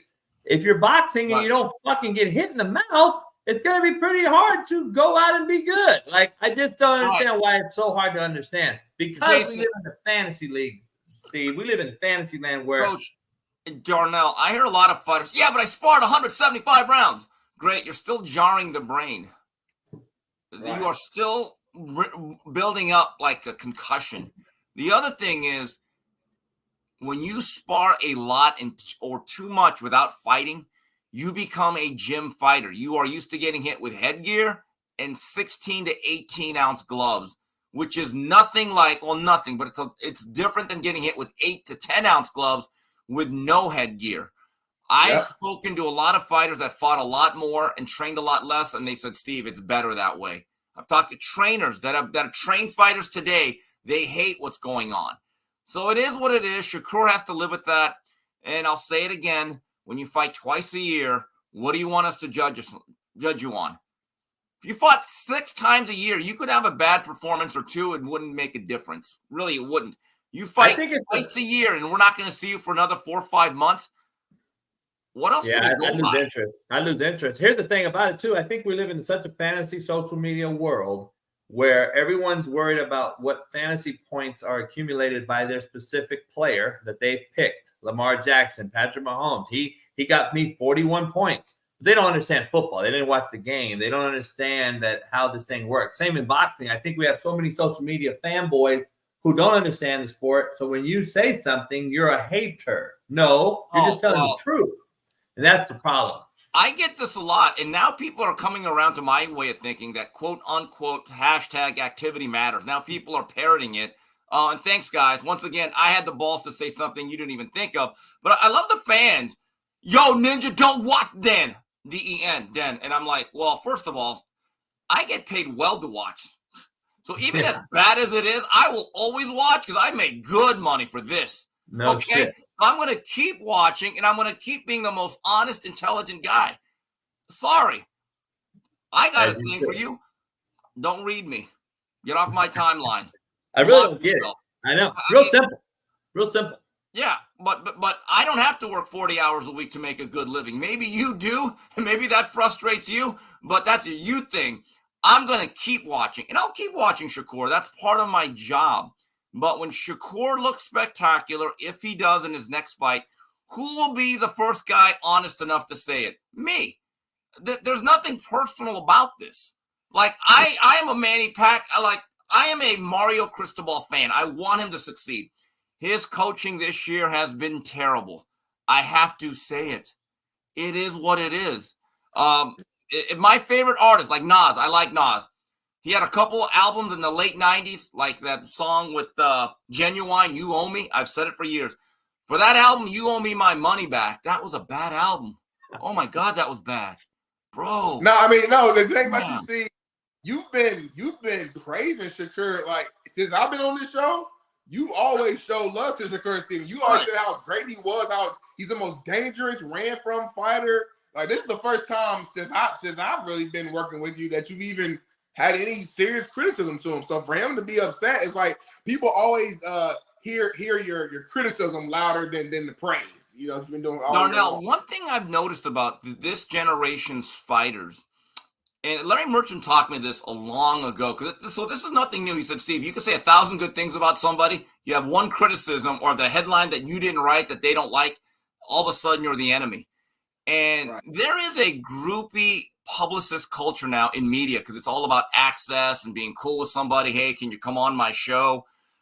So it really impacts the way people are covered. Now, when it comes to the 3 knockdown rule with Mario and I always said this. No, Mario, we don't ever need a guest. Our default position is me and you can put on a great show. Does not matter. We don't need 5 guests. We don't need anybody. We don't need any A-listers. We're not going to kiss their ass. We will praise them when it's warranted. We will criticize them when it's warranted. But at the end of the day, Mario and I have never had to beg for a guest because we just say, oh, too bad. We are going to bless our audience with more us. That's the key. I feel that way about Smitty and I. Yeah. I mean, he's black, I'm white, but, I think. Yeah, you're ebony and ivory. But look, Shakur is going to be okay. He's making a lot of money. He's a very skilled guy. Do I believe that there was an injury or that he wasn't 100%? Yeah, I do. But once you step onto that field of play or combat, your performance is your performance. It's that simple. Yeah. You're right. Chiefs Queendom last night. I got some inside voice over heat. I don't know if you've heard I'm this. Here. I'm here. I'm here. I can't stand this dude's voice. I can't stand the Queendom fan base. I can't stand everyone that defends this mediocrity. He threw the ball 43 times, Steve, for 170 yards. Yeah. Okay. Take away the 2 drop balls that meant something. The 50-yarder. And a 21-yarder that were dropped. He threw for 220 on 43 attempts. Okay, that's real mediocre. Still bad. Like, I'm trying to figure out why we only defend Travis Kelce. Patrick Mahomes. Somebody came in here and asked me earlier, tell me a team that has a better or worse wideout group. The Giants, the Bears. You want to keep going? I know a lot of teams that have worse wideout groups. I don't see those quarterbacks being defended like this. Yeah. Look, there's something very helter-skelter about the Mahomes read offense right now. Nothing's on time. There's not a lot of rhythm. They don't play on cadence. It doesn't look sharp. It does not look tight. And I am not a conspiracy theorist about the referees fixing games, but some of these calls that the Chiefs get, it's hard to deny it. Like, Mahomes is treated like he's in bubble wrap. But I thought the Eagles, look, Brian Johnson is going to be a head coach one day. The way the Eagles handled their last offensive drive, I thought was terrible. They get a first down. They're in Chiefs territory. They're up by 4. And I'm thinking, Brian, you should keep attacking the sticks. Touchdown, you put the game away. Field goal, you almost put it away. And the way they handled it, I said, Brian, you have Jalen Hurts. He was in the MVP discussion. Don't be afraid to play ball. And I didn't like that last drive. And my view is this, Coach, maybe that's an indictment on today's quarterback play. even the guys that we consider elite. These guys are figured the top 2 quarterbacks in the league by many, and they combined for 220 last night. Combined.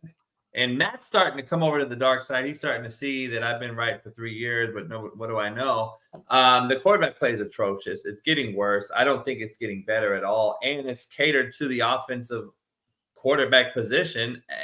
You should be thriving in this with these rules and bylaws and extreme can't hit the quarterback. If you do hit him, you got to lay him down gently and rock the baby. Like all this shit that's catered to the quarterback, and yet we have the Chiefs haven't scored in the second half in 3 weeks, Steve. Score. Like, this is a atrocious offense because when you take away Kelce and double team him, which one of my former players was on yesterday who actually defends Kelce one-on-one very well. They call Lonnie Johnson one of the best tight end defenders in football, plays for the Saints right now. But he was like, JB, if you keep him on the line of scrimmage, you can manage him a lot easier. When Andy Reid puts him behind the line of scrimmage, it creates a little bit of a more friction. I got to pick routes and I got to go over guys, and he gets the ball quicker. I don't think people understand the absolute offense when it comes to struggling with Patrick Mahomes. Okay. Yeah, it's time for the Chiefs. The Chiefs have to invest now. Look, Tyreek Hill, whatever reason they wanted to jettison him, that's fine. He seems to be doing pretty good in Miami. They need to get now a marquee number 1 guy. They do. It's such a Kelce-centric offense, which is fine. It works. But I look at their wide receiver core from Rice to Watson. It's a lot of 2s and 3s. They don't have a 1. So I don't know what they're going to do in terms of investing in draft capital, if they can make a trade. I think a lot of guys would want to play for that quarterback. But look, they've tried to piecemeal that together on the outside. I would try to get a true number 1 going into next season. Hey, I was talking to Weddle last night watching the game, and we're talking, and we're like, dude, this is so bad. I wish the regular common fantasy footballer out here, especially a lot of them in the chat, would understand what a Super Bowl champion safety, when he calls it bad, there should be someone listening, but guess what? I don't know what I'm talking about. Either does Weddle, either does Urlacher, either does anyone else that comes on the show. Dog, Steve, did you see what they're doing with the receivers in the run game? That is an indictment on Patrick Mahomes as to why we can't throw basic concepts with him with the receivers. We got to get him the ball in the run game. McKinnon, Pacheco. If you notice, they had to get Tony in the run game. Their largest run of the night was Tony on an inside shovel pass. So, like, what are you talking about? There's a reason why he's not dropping back. And if you've noticed them, I watched it live on Twitter last night. That kind of went crazy because I was like, I'm going to eat crow or I'm going to watch this dude choke. Fuck it. I'm going to drop my nuts and watch it. So I watched it. If you've noticed, Patrick Mahomes takes like a 27-step drop. Yeah. Like he'll never set his feet. He never takes 5 steps, hits, climbs the pocket. It's like Matt came on and Matt's like, JB, I miss the old days, man. You know why? People don't want to talk about football. Guess what happens when Jalen Hurts and Mahomes and Kyler Murray and Lamar break the pocket and they start to do all this other shit ad-lib? They actually get sacks. They give up sacks. The O-line looks worse than they actually are because you won't climb the pocket and do what's supposed to happen at the quarterback position. You take 20-step drop. By the way, if I take a 20-step drop, guess what it does? The defensive line now is past my point of return. So guess what? I have to escape now. If people don't look at it that way, they're just fantasy guys, and I'm so tired of watching the defense of these guys when the truth really is they're not very good. They're overhyped, talented, uber-talented guys. Don't get it wrong, but the position is just bad, being played very poorly. I'm just going to be honest. Who do we blame, though? Are we putting most of the blame on the quarterback, or is it, like Matt mentioned, is it the coaching that's so bad? Because, never one. Andy Reid's not going to be a bad coach, bro. JB, maybe you've been saying this for a while, but 2 years ago, quarterback play wasn't as bad. Last year, quarterback play wasn't as bad. This year is like it's I don't know what happens. Darnell, it's getting worse every year, Darnell. Look, Smitty, I don't ever think it's just one thing. It's always everything, a little bit of it. But look, you talk about like traditional quarterback play, and he did not have a strong game. He probably played his first bad game of the year. But C.J. Stroud, I think, is as good as anybody at going to the top of his drop, back foot hitting, and making throws climbing the pocket, going into the belly of the beast, and throwing with anticipation. I got into an argument on a space on Saturday or Sunday afternoon.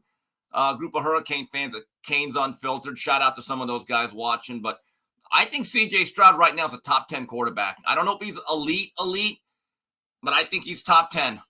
Hey, Steve, I'll be honest. I don't know if there's a guy playing better than him right now. Right, and Sunday he was not good. He was a bit of a turnover machine. 2-3 picks, yeah. But you look at the throws that he makes with anticipation, throwing guys open, climbing the pocket. I said to somebody, look, I'm not saying he's one of the top 5 guys. I don't know if you can name another 5 guys you would take over him right now. I don't even know if there's, with Burrow being out and Rodgers being out, right? I don't know if there's 5 guys that I would take over him.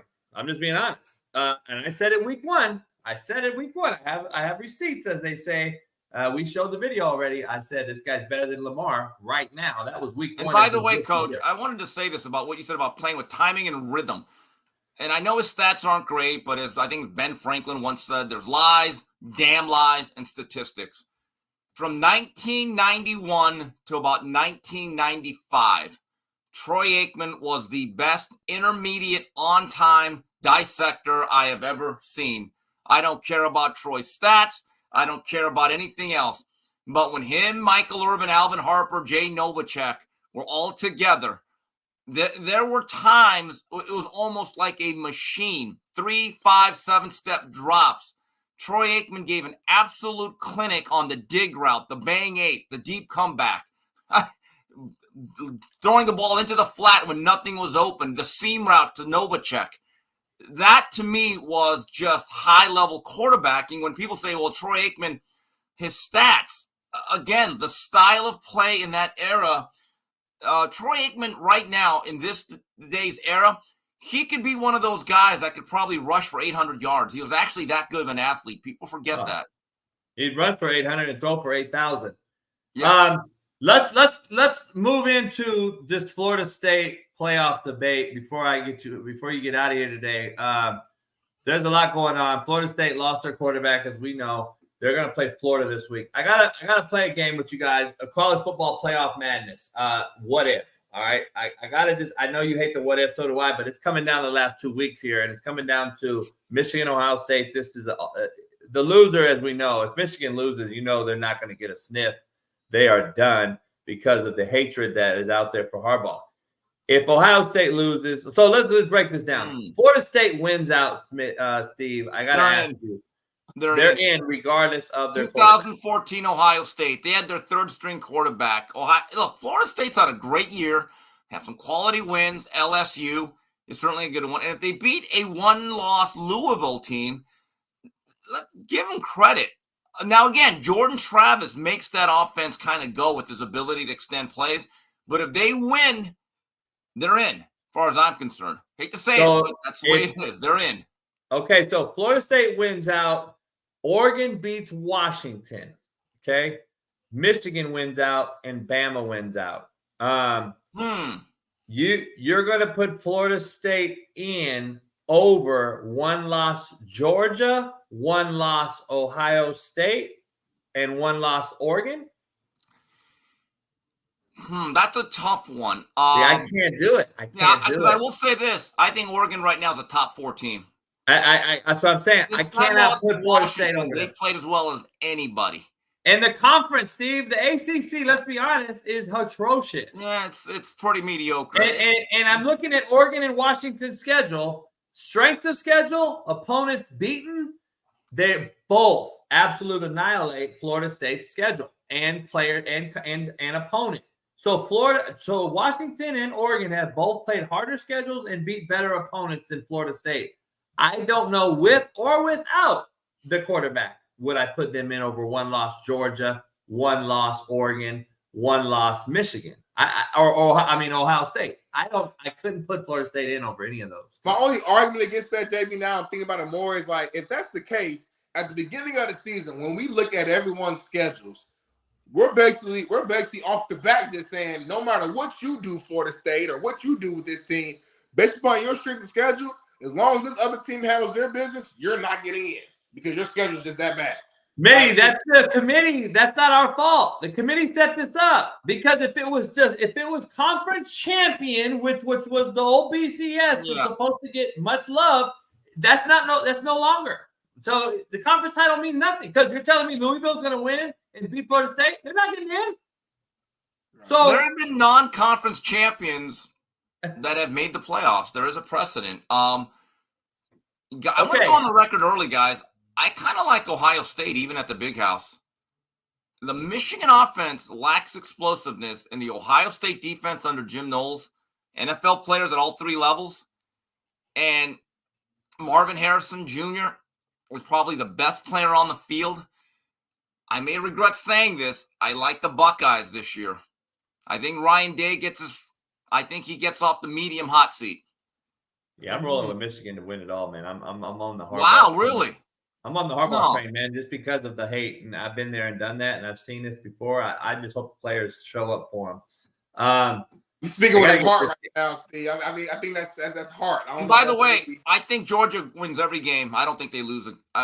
Kirby Smart is going to go down as one of the great ones. The job he's done, and that team's actually getting better. I'm watching them lately. I watch them. They're getting better, but I think they're going to have a real problem defending the quarterback at Bama right now. Yeah, but look, Jalen Milroe's gotten a lot better, but he's also very spotty. You got to make him intermediate throws. And I don't mean defend him throwing the ball. I'm talking about defend him running the ball. I think Alabama has something there with him. They do, but Carson Beck is a surgeon, and they've got all their parts back. Brock Bowers is back, and if Kirby Smart can pull this off, crown him. The job he did, and it's a lesson for everybody in college football. You got to be physical. You got to be tough. Have you ever watched their spring game? They actually still tackle. Yeah. They actually play football. They're not doing that soft stuff. They're not doing player empowerment. They are running a program. They're not bringing a DJ into the locker room. They're not doing any of that frivolity. They are running a serious program. Kirby Smart does not try to be nice to his players. He is a leader. Kirby, I want to see him play Saban again because I don't think Georgia. I think Georgia's schedule, to be honest, if we want to be honest, has been the weakest of any. It's been weak. It has been, but they're going to face some teams. But they've throttled just about everybody. And Carson Beck is look. He's not the athlete Stetson Bennett is, but he has that ability to see receiver, hit receiver consistently. All right, so this madness. The way I just gave you scenario one, Florida State wins out, Oregon beats Washington, Michigan wins out, and Bama wins out. You got Florida State in over 1 loss Ohio State, 1 loss Georgia, correct? Yes, because there's a precedent for it. They won. Look, they've won every game. At a certain point, your results have to matter. You think they'd be better than a 1 loss Georgia team losing at the end of the season to – Well, look, I think Georgia's in. I actually get the sense Georgia's already wrapped up their spot. I do. The question is, will the SEC get 2 teams in this year? Because that's happened before, too. Okay. Scenario 2. Washington wins out. Goes undefeated. And Florida State wins out. Michigan wins out. And Bama wins out. I still think in that scenario, Washington's in based on strength of schedule and the conference being as good as it's been in years.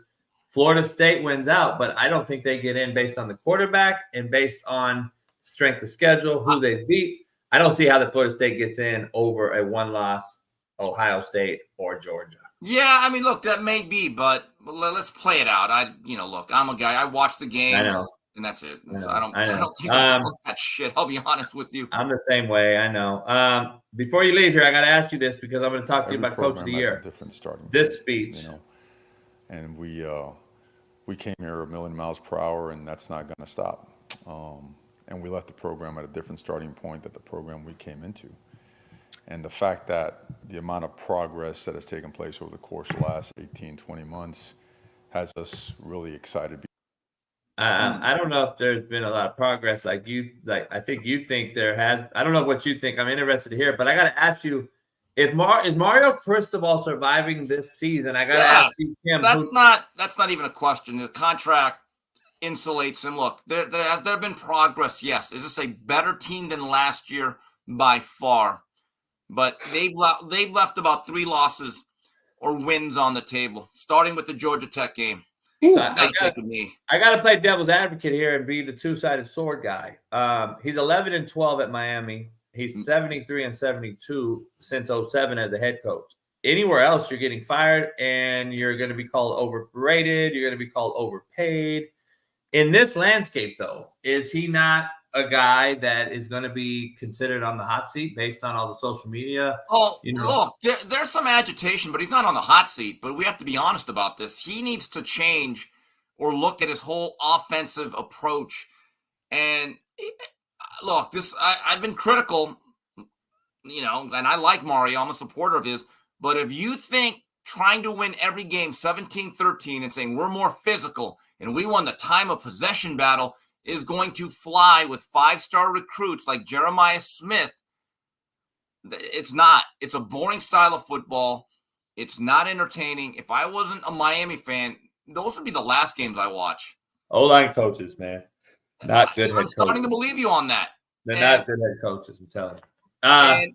You know what to save his life? I'll tell you right now what saves his life. What he needs to do, he needs to go get Dino Babers, give him $1 million, and say, Dino, take the offense.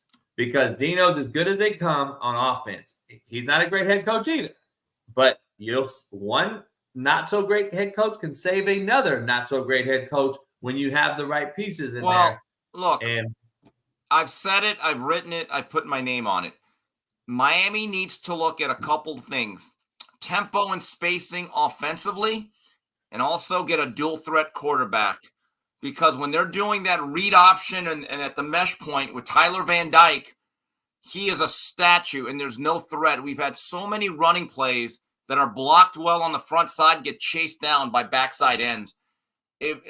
Miami needs to start to get some more athleticism, another version of De'Aaron King, maybe taller, and look at running a true spread with tempo. And because you can do both. You can be physical and you can still be fast. Guys, look at Oregon. A lot of those guys are Mario Cristobal guys. Their games, they're coming out of the gate. They are 100 miles per hour, but they're also fast, physical, and they have threats outside, and they love to score 50 points. The way Mario plays the game, and I sent you a tweet. I knew this about Mario 2 years ago. I told people this is what we're getting. Great program builder, very strong recruiter. Game and clock management scares the hell out of me. It's proven to be true. And this year, he has to do some self-evaluation over the way he manages games and what type of offense he runs. Let me ask you this before you leave. Who's the college football coach of the year? I'm going to give you some names. Jed Fish and Barry Odom. Those two. I like him as well. Jerry Kill has to be in the mix. Great job he's done at New Mexico State. Jeff Brom has to be in there. Yes. Jamie Chadwell has to be in there. I mean, he's going undefeated again. I mean, this guy's built programs. He's taken over a program and gone undefeated. But I gotta bring up guys that no one wants to talk about. Winners. Winners should be considered, and we don't ever consider them. Last year, Sirianni beats Daboll 3 times, and Daboll gets the award. I just think that I would bet dollars to dime that the comeback player of the year this year in the NFL is what's his name for the Bills? Hamlin? Wait, don't you have to play? Hamlin. No, it's gonna be Dobbs. It's gonna be Dobbs. Yeah, he hasn't played. No way, JB. No way. Oh, I'm telling you right now, Smitty, he's leading the league. That award becomes forever devalued. Bro. It's Dobbs. This is the world we're in.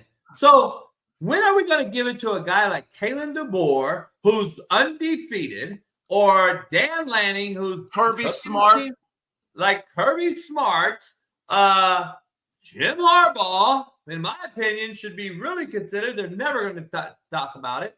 I don't think Jim's going to get a lot of support this year. Mike Norvell, Steve Sarkisian. How about winners? Let me ask you this, though. Barry Odom is not 10-2 at UNLV. UNLV is a football school. Miami is a basketball school. The world is about to end. So you're going with Jed Fish. Man, it's a tough not to. Well, look, I think Jed Fish should be invited to the banquet. And Jed Fish was the Miami offensive coordinator about a decade ago. I was very high on him. And this is what I'm impressed with Jed the Fish. The offense that he ran with Stephen Morris, Ja'Cory Harris, and Duke Johnson has really evolved to what he's running now at Arizona. More tempo, more spacing, more design quarterback runs. See, that's the evolution of a coach. That's what I want Mario Cristobal to do. Jed Fish at Miami with that offense would do unbelievable things. I'm just telling you, I would love to go fishing. Jed, you're doing a hell of a job. By the way, you know who's not winning Coach of the Year, guys? Lincoln Riley. Boy, that honeymoon is over in LA. Wow, it's over. Top 7 of the weekend, this past weekend. Do you agree on any of these?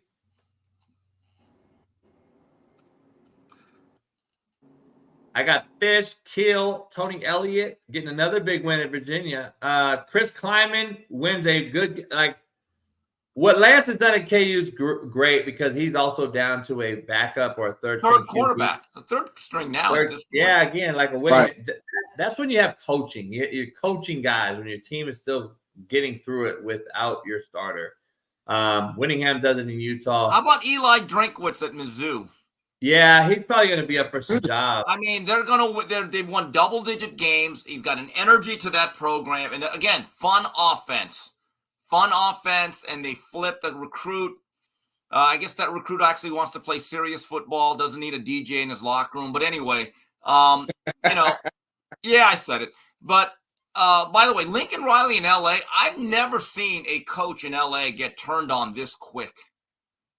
Because the media, the USC media, the local media, the fans, they are off him.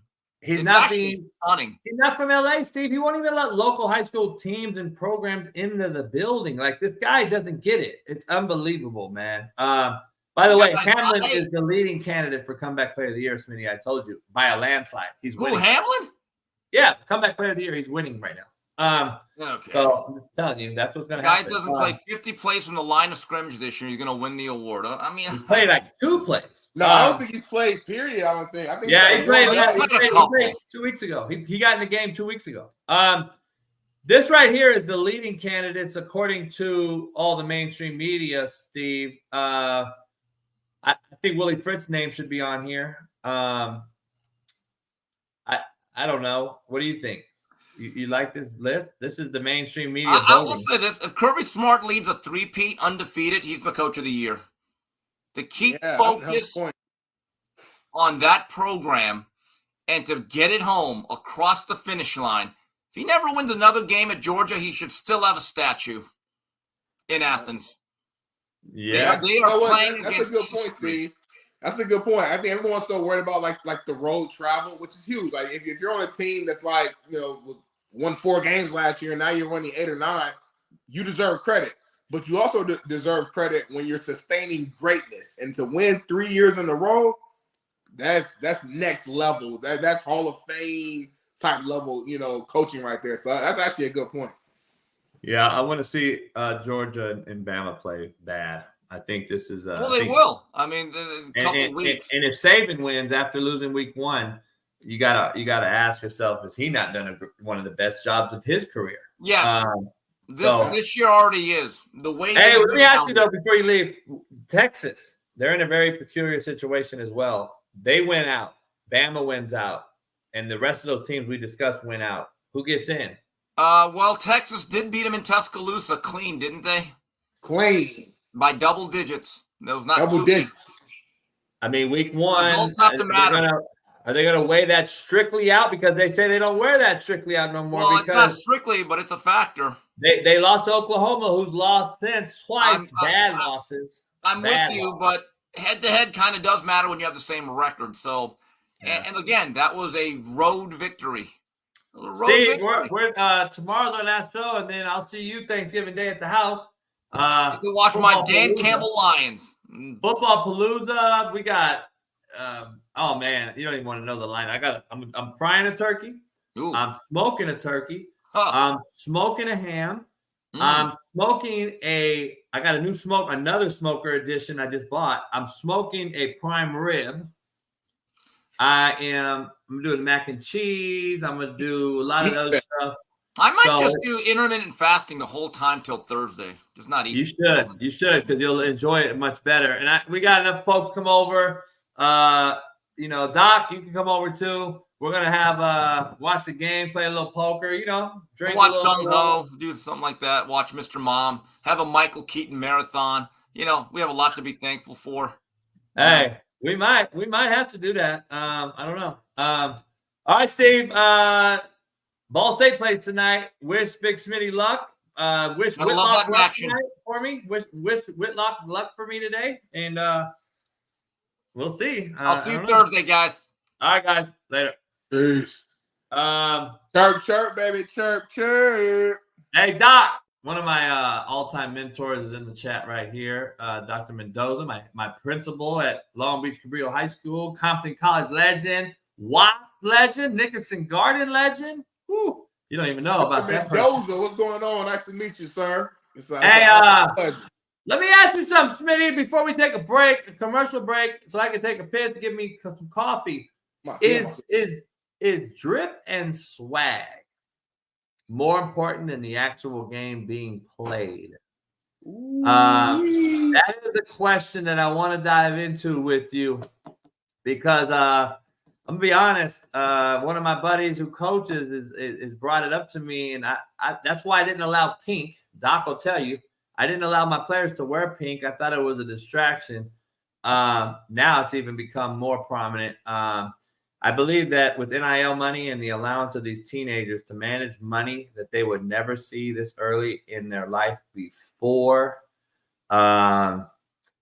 it's just, I don't know, Big Smitty. You can't tell me that these cats aren't spending more time on the combination of their cleats, socks, towels, and wristbands, probably pink wristbands, than they are watching film, opponent scout, working out, and paying attention to the actual game and the players playing them.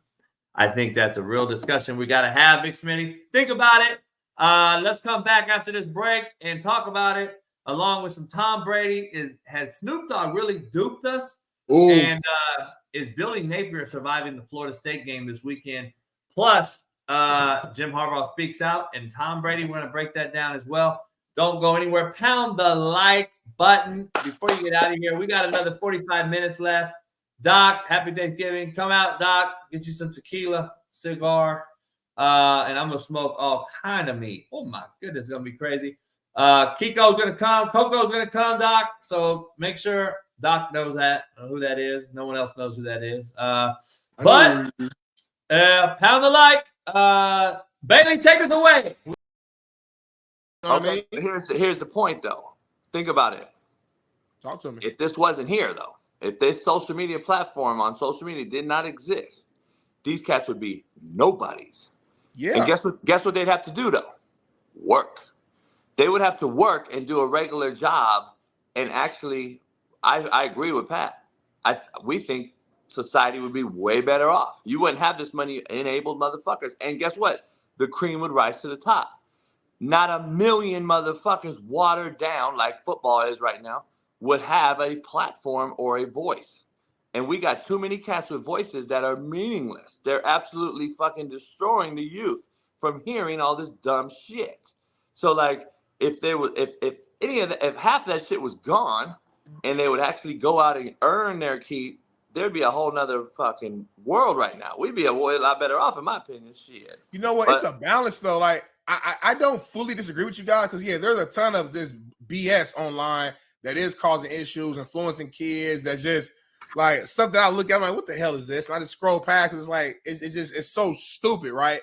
But there's also a ton of just entertaining, talented motherfuckers who just didn't have the opportunity to get it at a Fox Sports, or ESPN, or Bleacher Report, or whatever that platform was. So they have to invest in themselves and create stuff. There's so many people like online comedians that are hilarious. Like I'm not just saying like they're actually funny, but they had to invest in themselves, and by the power of this thing right here was able to build up a certain brand and following to where now they have literally changed their lives. So me, I'm kind of stuck in the middle. I lean a little bit more towards the side of liking social media because of the opportunities that it provides, because what you're saying is true. If we didn't have social media, everybody who does it would have to figure out something else or get regular 9-to-5 jobs.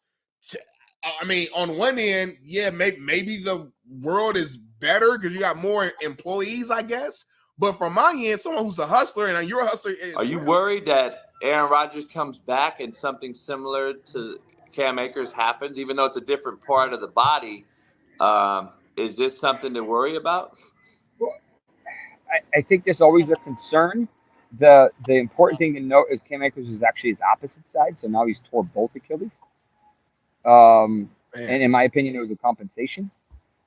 Think about if you can't use that leg for 3, 4, 5, 6 months, whatever, what are you pushing off on the other side? That Achilles is constantly getting pushed and pushed and pushed. And now that bad leg is weaker when you're coming back. So what are you using to move? You're good Achilles. Yeah. Rodgers is a little bit of a different situation because that is not his plant leg, like Kirk Cousins is. So it's more of a guidance, and that's why he can still throw 50-yard bombs because he doesn't have to put any back leg into it that's injured. He's using his front leg. His front leg's injured, so it's not as bad. Is he playing with fire? Yeah, but at this stage of his career, he can play with fire. If he was 21, 22, 23, it's a little bit of a different story. The risk for Rodgers is overstretching that tendon. Re-tearing it, but it's really low. Overstretching is much more common than re-tearing. So that's part of the concern. Do I think he comes back? Yeah. Do I think his team looks significantly better with him there? Yeah. Yes, sir. Blake, I don't know what you're doing, Blake. Doc, Coco's real one. Blake, I don't know what you're talking about. That's some Kansas shit you're talking about. That's some Mahomes shit you're talking about. And it's just, it's just. I'm here. I'm here. I'm here. Hey,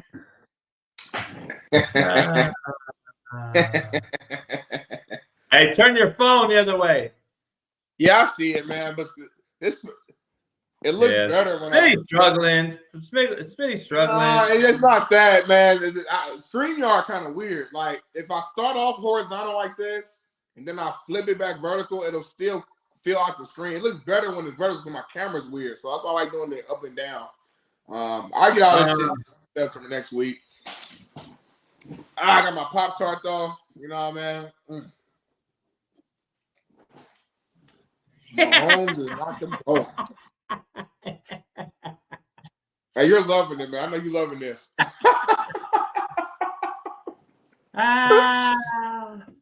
Hey. Chief Quinton was pissed off last night, JB. They were they was going at me. They was watching me live on Twitter like they wanted that touchdown. If he would have caught that touchdown, dog, I was like taking an extra sip. I'm like, oh shit. He about to drop. He dropped that bitch. Hey, I said, hey, good ball. I'm gonna keep it. Good ball. But that was a beautiful throw. By the way, you still had a minute something left. The goats figure a way out, dog. You know how many times we've seen that happen? The goats figure it out. You got to make it happen. Hey, listen, we can make all the excuses we want. End of the day, it's funny though. You know what's funny? What's funny? See, perception's reality. And see, I gotta break down. I gotta bring Blake back down to earth with some realism. It's funny though that y'all will bash Burrow when the receiver drops the ball and it's picked. Have you ever thought about that? Have you ever seen the receivers drop the ball and it's picked off and you blame the quarterback? But when he drops Dak Prescott last season. Yeah, but when he drops it, the quarterback, it's Mahomes, rock the baby. Fuck out of here, man. How about when they drop the ball and it's picked off? I don't ever hear the receivers get the blame for that shit. Yo, blame the quarterback. It's funny how you got goggles on for certain dudes. Yeah, that's real, hey, man. Blake, you're making my point, homie. Quarterbacks are all shitty.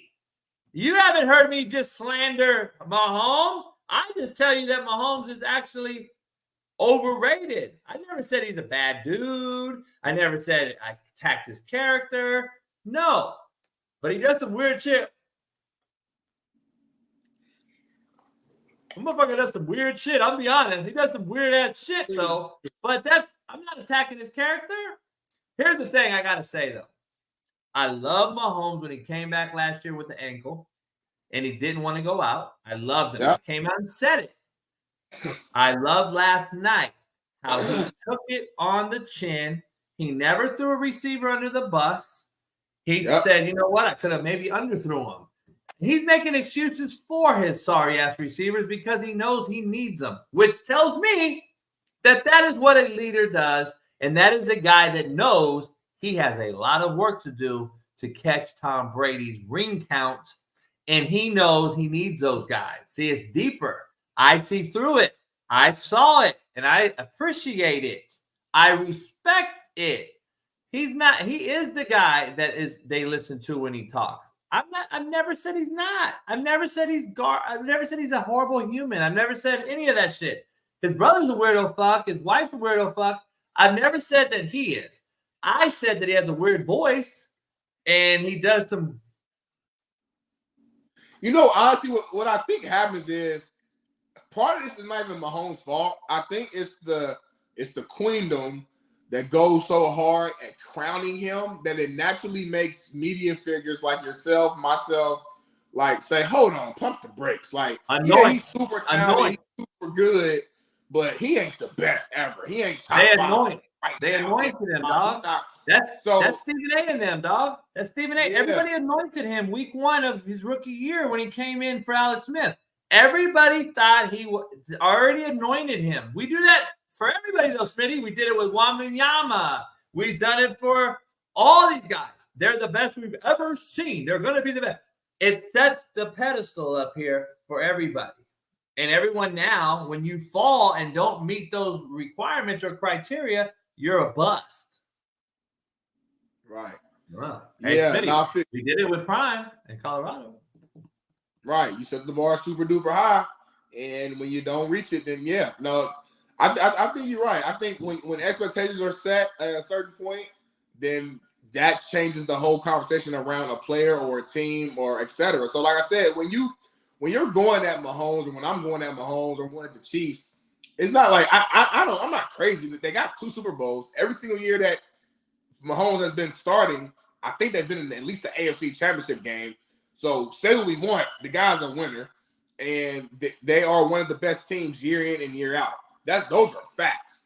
So I'd be crazy to say this guy sucks or he's shitty or he's doesn't have a crazy amount of talent. No, this guy talent-wise, he's an all-time great talent-wise. But if the man retired today, right now, and didn't do anything else, would we put this guy top 5? Would we put this guy, in the GOAT conversation? Hell no. So I just think the fans get so excited and enamored at like the no-look throws and the 60-yard bombs down the field that they're quick to crown him and call him the greatest quarterback we've ever seen and this, that, and the third. And it makes people like us have to naturally kind of go at him, not because anything that Mahomes said or did, but because the fans are so crazy and anointing guys so quickly that you just kind of naturally got to go at him. It's kind of like me with LeBron. My whole life with LeBron, I've been like anti-LeBron. Now, there's certain things that he's done that I didn't like for sure, but a large part of it is fans just from year 2. Oh, this guy's better than Kobe. He's the best player in the league. I'm like, what? Better than Kobe? Like, Kobe got 3 rings at this point in his career. Like, how are we already putting this guy above him? So due to my frustration, you naturally have to like go against the guy because it's the fans' fault, JB. I mean, I broke it down the Super Bowl, Smitty. He's been horrific. He's been one of the biggest superstar quarterback ever, as has been the worst quarterback ever in Super Bowls. His performances in Super Bowls have been atrocious. And they win not because of him, but because they win with him. They have to. Chad Henne also won.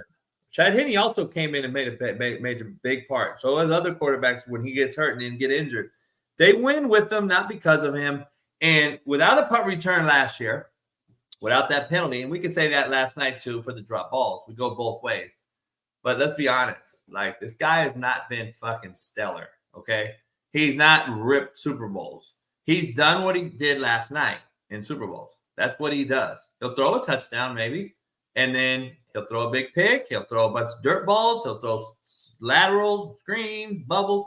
Like, we got to start looking at it, man. Like, Weddle and I were talking last night. Like, the dude is not dissecting coverage. Like, the dude doesn't stop his drop. That is a telltale sign that when you play quarterback and you don't stop your drop, you're just drifting back and back and back and back, meaning that what are you doing? You're ad-libbing now. Like, why don't you take a 5-step drop and climb the pocket and eyes downfield and throw the ball off of a defender's earlobe on time? I've never seen it. For a guy that people call the GOAT, you can't set his bar that high. But anyway, we're going to end with Mahomes and a little more. We got off track. I got to ask you about this drip and swag. You're younger. You got your ear to the ground. You see all this entertainment world, the rap game, everything that's going on in this day, the sexy reds and all this different shit. And I believe we've had this conversation. We know it's been happening. We followed NWA. I used to rock white tees and khakis. That is what we do. We all see that as do it. I think it's more prominent now because of cell phone coverage and all that. We already know. We've had this discussion. But this particular discussion is drip and swag more important than actual wins and losses. Goes back to White Men Can't Jump, the great classic movie. Where are you at with this in this generation? I think Colorado obviously is the biggest, the biggest culprit we can use as an example of what's going on with the watch game and all the shit that was stolen and all these different things that have happened with Colorado and Deion Sanders. But it's happening everywhere. Let's make no mistake about it. Colorado is just being covered the most. It's happening everywhere. These guys love the attention. They love it. They've got more money than they've ever had before. They used to be cubic zirconia. Now they're real. And they're flossing about it. And I think that is more important to them than actually learning about the game, watching film, et cetera, et cetera. Even the babies. Look at the babies. So it is what it is. Where are you at with this thing? Am I overblowing it? Is it overhyped or is it real? I got coaches that are coaching this game telling me it's real and they cannot coach it anymore. They're saying that they really rather worry about – they have their players – and I'll leave you with this. They've had players late to games because they had to go to Big Five and get a colored bandana, colored wristband, colored socks. And again, that's more important than prepping for the opponent that you're about to go play in an hour. Like, guess what? My motherfucking ass wouldn't be playing today. You can hey, I want you to dress up too. Look sexy as fuck. You ain't stepping on the field though. That is how you change it. Yeah, I mean, so this is a nuanced kind of question because I do think there are some players who care more about all the swag, the drip, the outside noise. They care about that more than they do about actually playing well and winning the games. And you've been seeing that for a long time. I mean, I think, I don't know if it was Matt or somebody was on here the other day talking about, just guys care about just being a part of something. You know what I'm saying? Like being a part of the team, wearing the jersey, wearing the Alabama jersey, just saying I'm a part of the football team because of the type of brand that Alabama has or whatever that school has. It makes you look good. You know what I'm saying? When you're walking around with that jersey on. So I do think every team that you go on for years have always been that way. Even when I would go back to high school or even college, there were guys who you could tell the effort wasn't always there. They kind of just did enough to hang around. And then they just like to say they're a part of the team so they could say that. But for the most part, man, the guys who actually matter, the guys who actually, on that field playing, starting, I don't know. I'm not coaching right now, so I can't tell you without a shadow of a doubt what today's players are thinking. But again, I'm not that far removed. And I just know from my playing days, we still have some pride about ourselves. And we still cared about going out there and competing and winning, and we hated to lose. And even if you didn't care about the team and you were a selfish guy, you still, at bare minimum, cared about how you looked on film. Because if you play college football, we all think we're going to the league. whether it's true or not. I don't care if it's MACtion, Big 10, SEC, Big 12, you name it. You think you go into the league. So, I mean, I just think because of that mindset, yeah, you care about the drip. You care about how you look. You know, you're going to be on TV. You know, you want to take the picture. You got social media. You know, you're trying to get the girls. All that plays a role. So the swag and the drip is definitely important and probably more important today because of social media.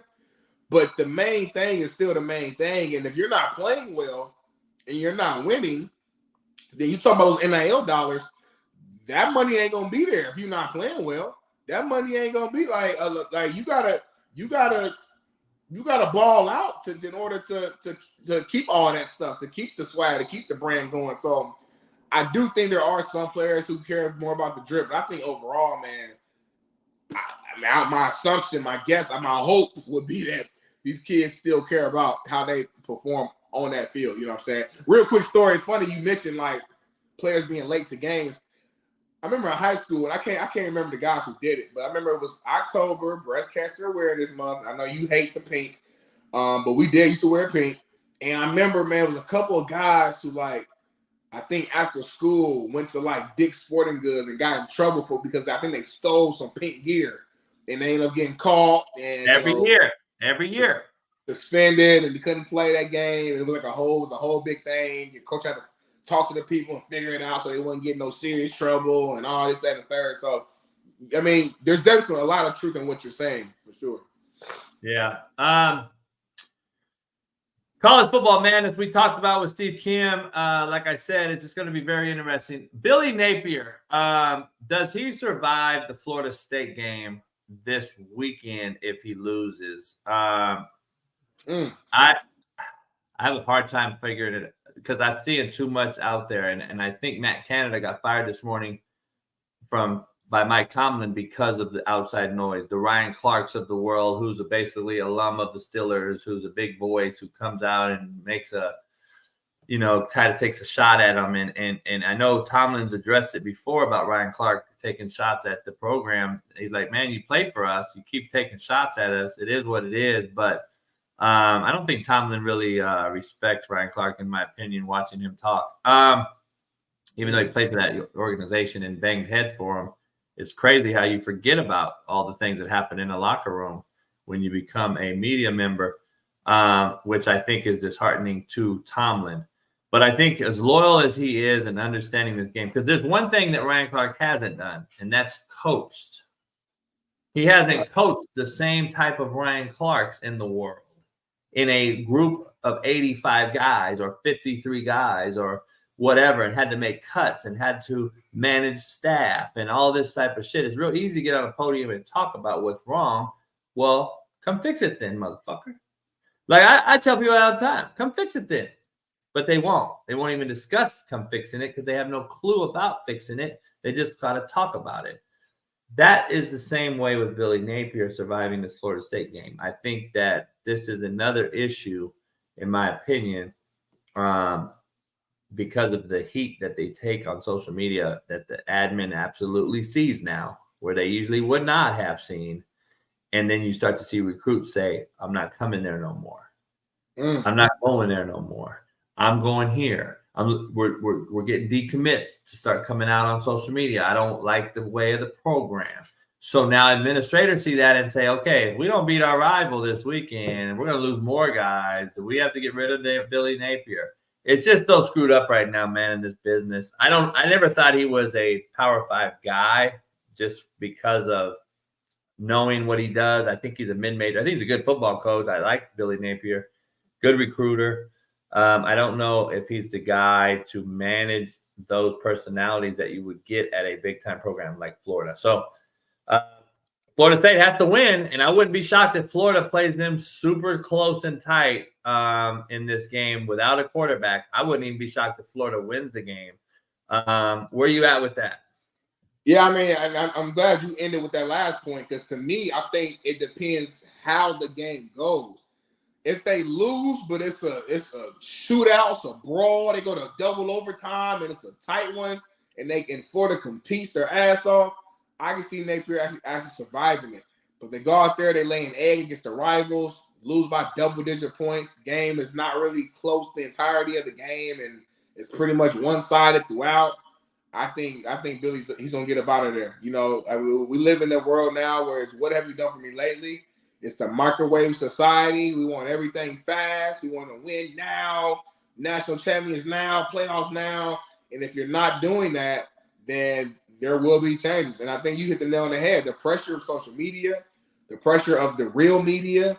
You know, we got these national TV shows every single day. You got college football shows where they're every day you're getting criticism. And you got your donors over here trying to, you know, they're putting out all this money and they're not seeing the results. And you just got all this noise coming in and you're the, you know, the AD or whatever, and you got to make a decision. It's like, man, look, I got to do something to save face, to show that I care, to show that I'm trying to improve what we got going on here. So with that all being said, man, I do think this is a very important game. He has to, at bare minimum, compete at a very high level, keep the game close, and I think he'll have a chance. But if he lose and it's not close, I think it's a wrap. Next topic, Mario Cristobal. I just talked to Steve Kim about it. I want to get your take on it. He's 11-12 as the head coach in Miami. I don't believe when he took that job, that was the expectation by the Miami alum, like the Michael Irvins, the Warren Sapps, and Ray Lewises, and all these Ed Reed. I mean, this is an alumni that runs deep. I don't believe this is their, you know, expectation. He's also 73-72 as a head football coach. Just not very good. I just don't think he's very good as a head coach. Like I said, O-line coaches just aren't those guys to hire. Where are you at with that? Do you think he's overrated, overpaid, or both? Or do you see him staying? Steve Kim thinks he's for surely there another year, which I could see, but I also see next year being miserable for him. And it's almost better to leave year 2 than it is stick around year 3 and be miserable and know that you're going to be fired, even regardless of what you do. Because next year they go 9-3, let's say. They're making progress. Guess what 9-3 gets you? Fired. Yeah, I mean, the fact that they are improving technically between this year and last year, I mean, I do think he'll get at least another shot at it, you know what I'm saying, next season. You know, Miami hasn't been Miami since I don't know when. Like, it's been a long time since they've been like the real you. You know what I'm saying? So I know that's what we miss, and that's what we think about when we think about Miami.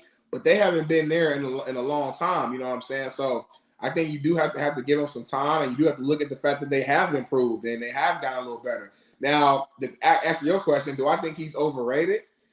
Yeah, because look at the fact. I mean, what you say his overall record was 73-72? Yeah. That's the definition of mid. That's the definition of average. You know what I'm saying? He's not bad. He's not great. He's literally just average. You know what I'm saying? And I just think 100%, yeah, he's overrated. Now, is he overpaid? You know my saying, JB, you are worth what they are willing to give you. So I ain't going to never say a man's overpaid, because if that's what they wanted to do, that's what they wanted to give this man, then that's what you worth. You know what I'm saying? So that's what it is. But yeah, the results will say in the totality of his career that, yeah, he is overrated. Yeah, what we got going on here? We got the legends, ED.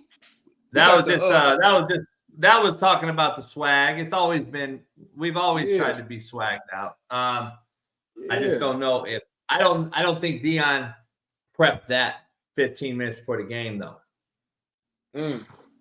I think that shit was prepped out Monday.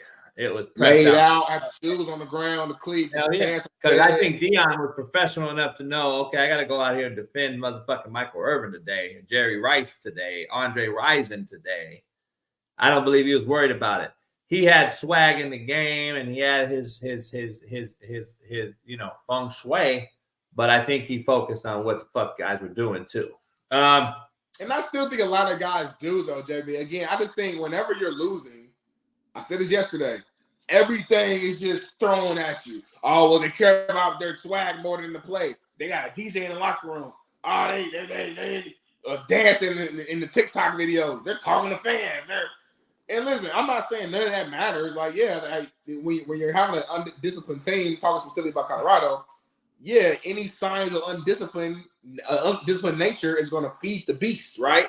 But at the same time, though, it's like, man, I'm a younger cat, and I know that every team I've been a part of, yeah, you got players who care about swag and drip, and you got players who, you got knuckleheads who smoke before the game. You got like everything that happens everywhere has been happening that way. And I've been a part of really good teams that went 10-2, and I've been a really shitty teams that went 5-7. And both teams had the same type of characters, the same type of stuff. At the end of the day, do you have the skill set, the talent, and the coaches to lead you to prosperity? And if you don't, you're gonna lose. If you do, you will win. All that other stuff, man, it plays a factor to an extent, but I'm telling you, man, some of my best teams had a lot of the shit that we're talking about right now, but we won, so nobody cared. Yeah. Pound that like button, man, on 3 on me. 1, 2, 3, pound the like. You guys are bullshitting today. Yesterday, you killed it for us. Today, you're bullshitting. You got to be consistent. We had 1,000 likes yesterday, JB? Yeah. Life is about consistency, and today we don't have it. It's like Patrick Mahomes, man. You can't be up one day, down one day. You got to stay so that you can build it and be the best. Like, that's what we need to blow through the algorithm, man. They try to keep us down. They don't like me. They know I don't like Smitty. They know that I'm racist. They know I don't like Smitty. They know I don't talk to Smitty. I don't give them tips. That is what they know. They're going to keep us down. You got to fight through that as a fan base. You just said some contrary to belief. You said a bar. You said something. What you say? You said life's about consistency. And then you said something after that. Well, it was a bar you just said. And I don't think people even caught that. Yeah, I say them all the time. I don't even know. I should have a person just follow me around and just write down shit I say because I don't remember what I say because I'm just so real with it. I'm ad-libbed, off the dome. I'm a special cat, Smitty. I was built different. I am him. That's it. You talk about cringe? That shit make me cringe like I'm about to hear that shit. I'm him. Shut the fuck. No, you're not. It's kind of old now, but the shit was kind of hard at first though. Like that is kind of like I'm him. Like it's the simplest way. I don't have to say I'm strong, I'm fast, I'm tough, I'm the best. I'm just him. Like whoever you think that guy is, that's who I am. 900 in here earlier. 900 in here, and we still only got 394 likes. Like, whoa, man, we got to ask for likes every day. I don't get it. Most cats go on a show, they kind of like shit. Everyone has 1 million likes and shit. Whitlock got 1,000 likes in the first 20 minutes. We over here struggling at 400 likes. We're just gonna be average, Smitty. Fuck it. Do you think if we were less racist that we would get more likes, or do we need to be more racist and we get more? Like, which side you think we on? More. Okay. I'm gonna take a note to that. Let me get my little. I think I'm gonna turn it into a straight racist show. You and I just go straight at each other, and we'll take it to Patreon. Ooh, got subscribe. We just call each other like straight up. You just call me whatever, cracker, honky, and fuck it. And then we just go at it, and then I'll do it on Patreon. They can't do nothing. They can't say nothing, and we just go on Patreon and be ourselves, racists, and then shit. What can they do? I think that'll blow up. That might be the route, man. Hey, we might start next week. Come back after Thanksgiving break. You know what I mean? That might be the time. Get your backdrop. Get your backdrop. You know what I'm saying? Why is the black TV over the white wall? I find that very racist. Well, you can't have too much white in the room. I find that very racist. I'll be honest. If it was on Patreon, we could discuss it. I find that very racist right now. Black TV, dark black TV, nothing on it. Nothing on it, by the way, by design. He has a full-on black TV hanging over the white wall. Very, very interesting to say the least. Leading to my next point, we already talked about the coaches deal. I got to ask you, we talked about the coach of the year. It's hard right now. I think the winner should get coach of the year. I don't think we should give awards for everybody. We need to give winners coach of the year. And there's a few guys that I would consider over other guys. I love what Jed Fish is doing, but he's lost 3 games. He's not going to be the Pac-12 champion, most likely. So he's not even a champion in his own league. Then we have undefeated guys like Kevin DeBoer at Washington. If Dan Lanning beats him, I believe he's in the mix. Lance Leipold, he's doing a great job rebuilding the program, but he's not coach of the year.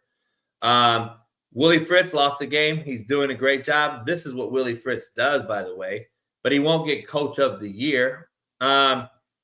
Venables shouldn't even be in the conversation, in my opinion. He beat Texas, but then he lost to Oklahoma State, his rivalry. He's lost to KU with a third-string quarterback. He's played very average to a lot of other games. I don't believe he's coach of the year. And then there's guys out there that Kirby Smart, Jim Harbaugh, and Nick Saban, who we won't bring up because it's expected. They're expected to be great. You know how hard it is to be good every fucking year? It's harder to do that consistently than it is to win one year. So, I don't know. That's always been an issue, though, in sports. Even when it comes to like the MVP award, like I know, and not to change topic, but just a quick example. Like people will make an argument that, well, LeBron could have won MVP 7 years in a row, or Kobe could have won MVP 4 years in a row. Once the expectation is at a certain point, you have to do like almost an incredible feat to even get back in the conversation, because like you said, now it's expected. And unfortunately, with Saban and Jimbo, those guys, it's almost like they would have to have a really bad year and then come back and have a great year to get back in the coach of the year conversation. You know what I mean? Which is wild. So, it's tough. I hate voting on a coach of the year right now, too, because Michigan and Ohio State, Ryan Day is undefeated. Like, whoever wins that game should be in the mix for coach of the year, too. Like, but I haven't even heard either one of their names. I've heard. Well, Harbaugh ain't winning.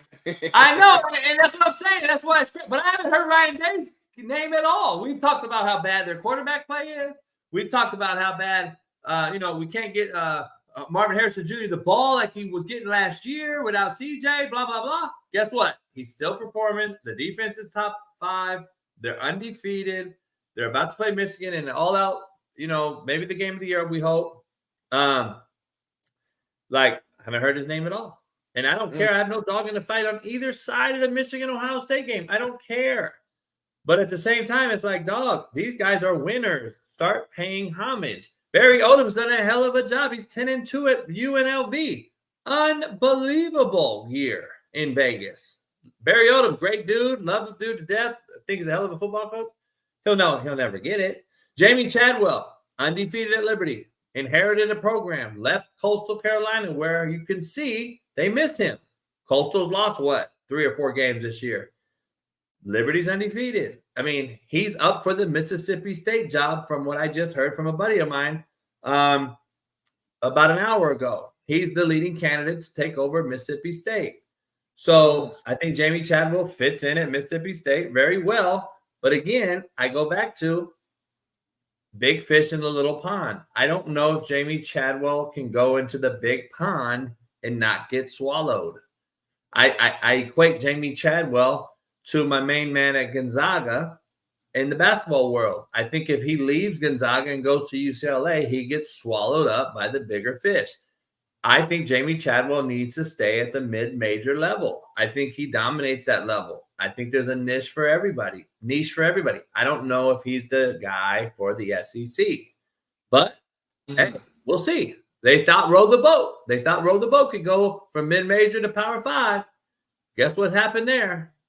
Row the boat has It worked at first. It worked they at sank. the first. It sank. But it was rolling at first. Yeah, the sharks bit that motherfucking road up. Motherfucker was rolling. The sharks got the road. They bit the motherfucker. The shit sank. So we'll get to coach of the year as we get down. We'll give our coaches of the year voting later. But we got to ask you. We got about 9 minutes here. We got about 3 topics to get through. Yeah. Number 1, did Snoop dupe us?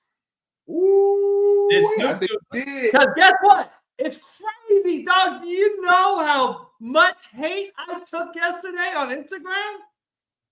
Everybody was coming at you like, CJ. Oh, JB. Nothing wrong with the weed. He was joking. No. JB, you Mr. LA and you got home. You know everybody, but guess what? You got duped by Snoop. Blah, blah, blah. So did I get duped or am I not eager or willing enough to give a fuck about diving into everyone's tweets and find out if it's real or not. Like ball sack or whatever that shit. They blocked me, by the way, because I went ham on them. But they all they do is they do fake shit.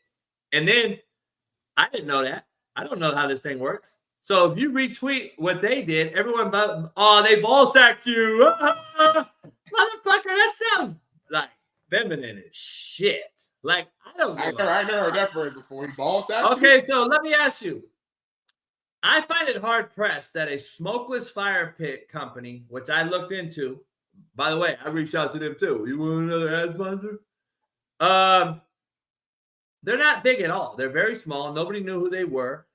I don't believe they have the big enough income or resources to pay a Snoop for what he gets for doing these big companies. Corona. You got to have major cheese. NFL. Snoop ain't doing no charity-ass fucking case for no smokeless fire pit company unless he was either A, knows the owner, helping the homie, or B, showing. I think we're taking it out of context. I think he is stopping smoking weed. I don't think that has anything. Me true. I don't think that has anything to do with him smoking weed. Fuck's the balloons coming from? I don't believe. Is that you to do that? You do that? I don't see what you're talking about.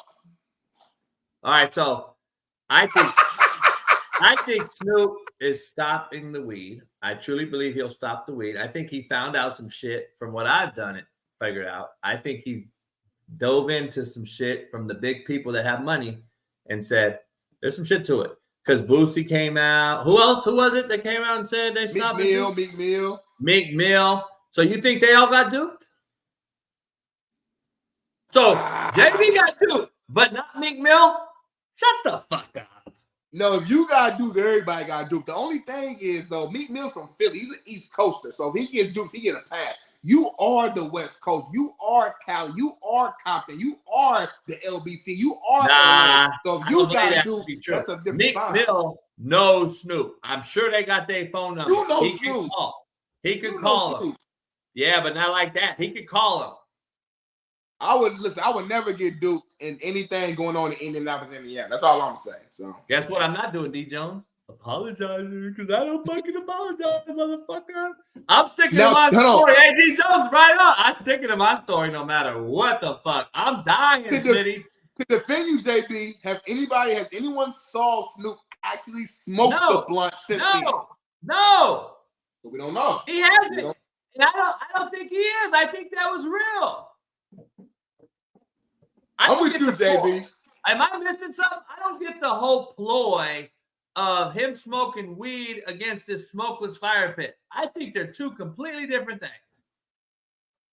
I don't know. We'll see.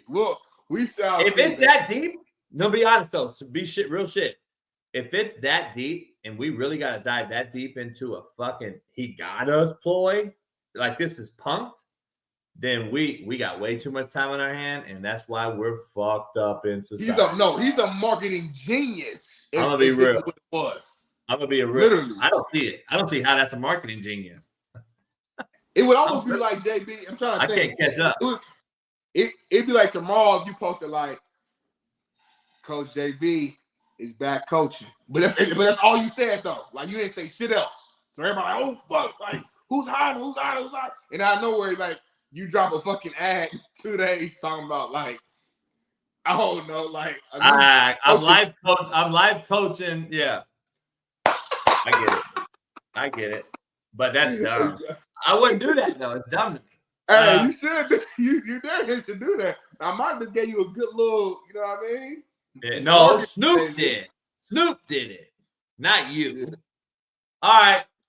Next up, Jim Harbaugh speaks out about bathing suits and his mom wearing them. If you haven't heard this. A lot like my mom's locker rooms, a lot like my mom's bathing suits. I like to see them in one piece.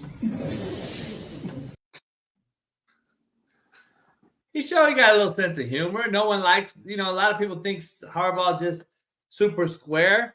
I think he fucks around a lot from what I've heard from other guys with his team. Obviously, the team loves the dude. So I mean, that was a square joke, but it was like it's one of them. It was like like jokes. Like his players know. His players know what he was talking about.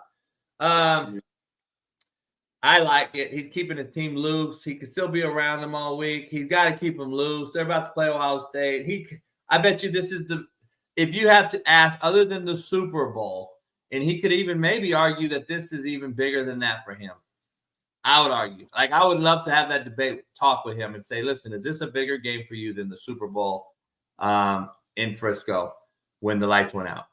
Because I'm be honest, this is your alma mater, like Matt in Colorado, and he's at Michigan trying to figure out what's happening. And I gotta be honest, I think he wants this more than anything. So yeah. Hey, smell her finger. Is there Chick-fil-A on that motherfucker? Nah, no Chick-fil-A today. I got the Pop-Tart today, the s'mores Pop-Tart, you know. I'm still from the hood, y'all. Don't think that just because a little, you know, we on TV, we at 5, we interviewing Maya Wayne. I got some noodles in there. I got a little Pop-Tart, piece of rolls. Like, I'm still in my root. Now, JB, he switched up. This guy he's tomahawk steak, and he got people coming to clean his house. He got a pool in the bag, weight room, movie theater, casino, cigar lounge. He left the hood and forgot about the hood. I'm still in my roots, y'all. I'm still my people. So we got 2 minutes. Tom Brady thinks there's a lot of mediocrity in the NFL. I know another guy that's been saying this for a while. Who? Mediocrity in today's NFL.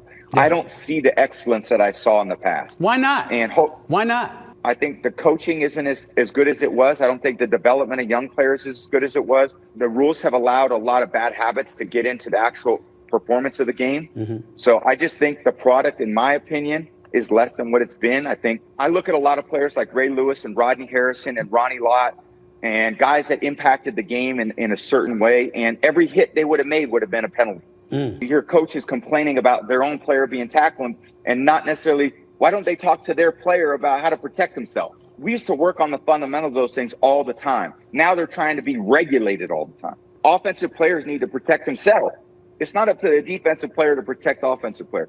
A defensive player needs to protect himself. I didn't throw the ball to certain areas because I was afraid players were going to get knocked out. Mm-hmm. That's the reality. Wow. I didn't throw it to the middle when I played Ray Lewis because you knock him out of the game, and I couldn't afford to lose a good player. Either Tom Brady watches this show, either you got Tom Brady's number and he made you sign an NDA so you can't admit it and you guys have conversations, B, or C, you're fucking Nostradamus, Jason Damas or something, because literally you said those exact words. Like the literal, we were taught this. It's not on the defense to protect us. We protect ourselves. Obviously, mediocrity is the new excellence. You say that every single show. I have bad dreams and nightmares now. If JB just in my head, mediocrity is the new excellence. Mediocrity is the new excellence. I wake up screaming and mediocrity, because you say it so much. So the fact that Tom Brady is saying the exact words, I don't know. I'm almost speechless.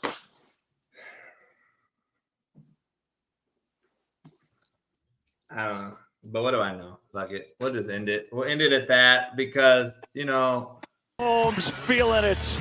And for the first time today, they've got the lead in this fourth quarter.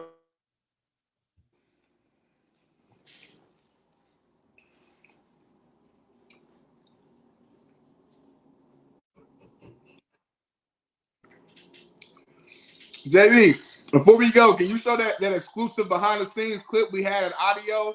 We had in Mahomes last night. We had some new people join the show. They might have not heard the exclusive. I'm here. I'm here. I'm here. Pound the like button, man. We need at least 600 likes, y'all. Y'all changing the algorithm, man. Y'all really helping us a lot. We appreciate y'all. We got one more amazing show before the Thanksgiving break. Maybe tomorrow means that we can talk about the top 5 things we're thankful for. We'll see. And, man, we got another loaded show tomorrow, man. We might be able to get T. Rich on tomorrow, maybe. Since we're not going to be on Thursday, we'll see. I might try to see what I can do, get a special guest on. We're gonna leave y'all locked and loaded for the rest of the week, man. So y'all hit that like button, subscribe, tell a friend to tell a friend. Chiefs Queen, no man, don't cry on the card. Get your merch, LFTclothingbrand.com. Be you, powerful message. And hey, man, JB, what you got? Pound the like. I gotta go get me a ham. I gotta go get me a prime rib. I gotta get me another turkey. I gotta take this other turkey out the freezer. I gotta get me another turkey because I'm gonna patchcock that bitch or whatever they call it. Spatchcock, slapcock. I'm gonna take that, split that bitch down the middle, take the spine out. I'm gonna flap the bitch flat. I'm gonna smoke that one. I'm going to throw the other one in the deep fryer. I'm going to deep fry the turkey. I'm going to smoke a turkey. I'm going to smoke a ham, raw ham, not a bot ham already smoked. I'm taking a real ham from Costco Business. If you don't know about Costco Business, you could get a full pig, raw full pig from Costco Business and go over there. I'm going to go get me a real ham at Costco Business. I'm going to get me a knife where I'm going to smoke it on the drum. I got a prime rib that I'm going to get. Oh, my goodness. And then I'm going to go get me some hey, Biz Q, AQ, CQ, QCQ, hey, Biz Q, AQ. You come through. Come through. We're doing it big. If you in Cali, chirp, chirp. We're doing it big. Ball State probably gets ran through. Ball State will probably get ran through tonight. Bet $20 right now. Bet $20 right now. Huh? Bet $20 right now. Ball State get the win tonight. Who they playing? It don't matter. Bet a dub. Let's Put bet. a dub on it. Let's bet. Chirp. Let's bet. Whoever wins the game tonight has to do exactly what we say tomorrow on the show. There it is. I'm ready, baby. I don't even know who they Ball play. State. I don't even know who they play. I'm going to be watching that. I don't either. What? Are you in NorCal? Man, you in NorCal. Shit, it ain't nothing but like 6-hour drive, girl. Pull up. Come on, big Q. Smitty camera will be better next week. Hopefully. Tomorrow we'll get Smitty camera better. Ball State don't even play today. You liar. You told me Ball State played today. Why you lying to me? I thought they did. Bailey said they don't play today. Hey, man. My high school state championship ring. This is old right here. I found it while I was moving. Ain't seen this in years. Right here, man. Class 5A. Hey, y'all play Saturday. Y'all play Saturday against Miami of Ohio. I'm taking Miami of Ohio big. Oh, we're going to kick their ass. Hey, much love. Pound that like on the way out the door. We'll see you tomorrow for another Coach JB show with Big Smitty. Enjoy your day. Peace. We switched it and filled the gap. Smitty and Jason Brown, we killed it, yeah, it's a wrap. We want the games we missing, we switched it and filled the gap. You are now tuned in to the Coach JB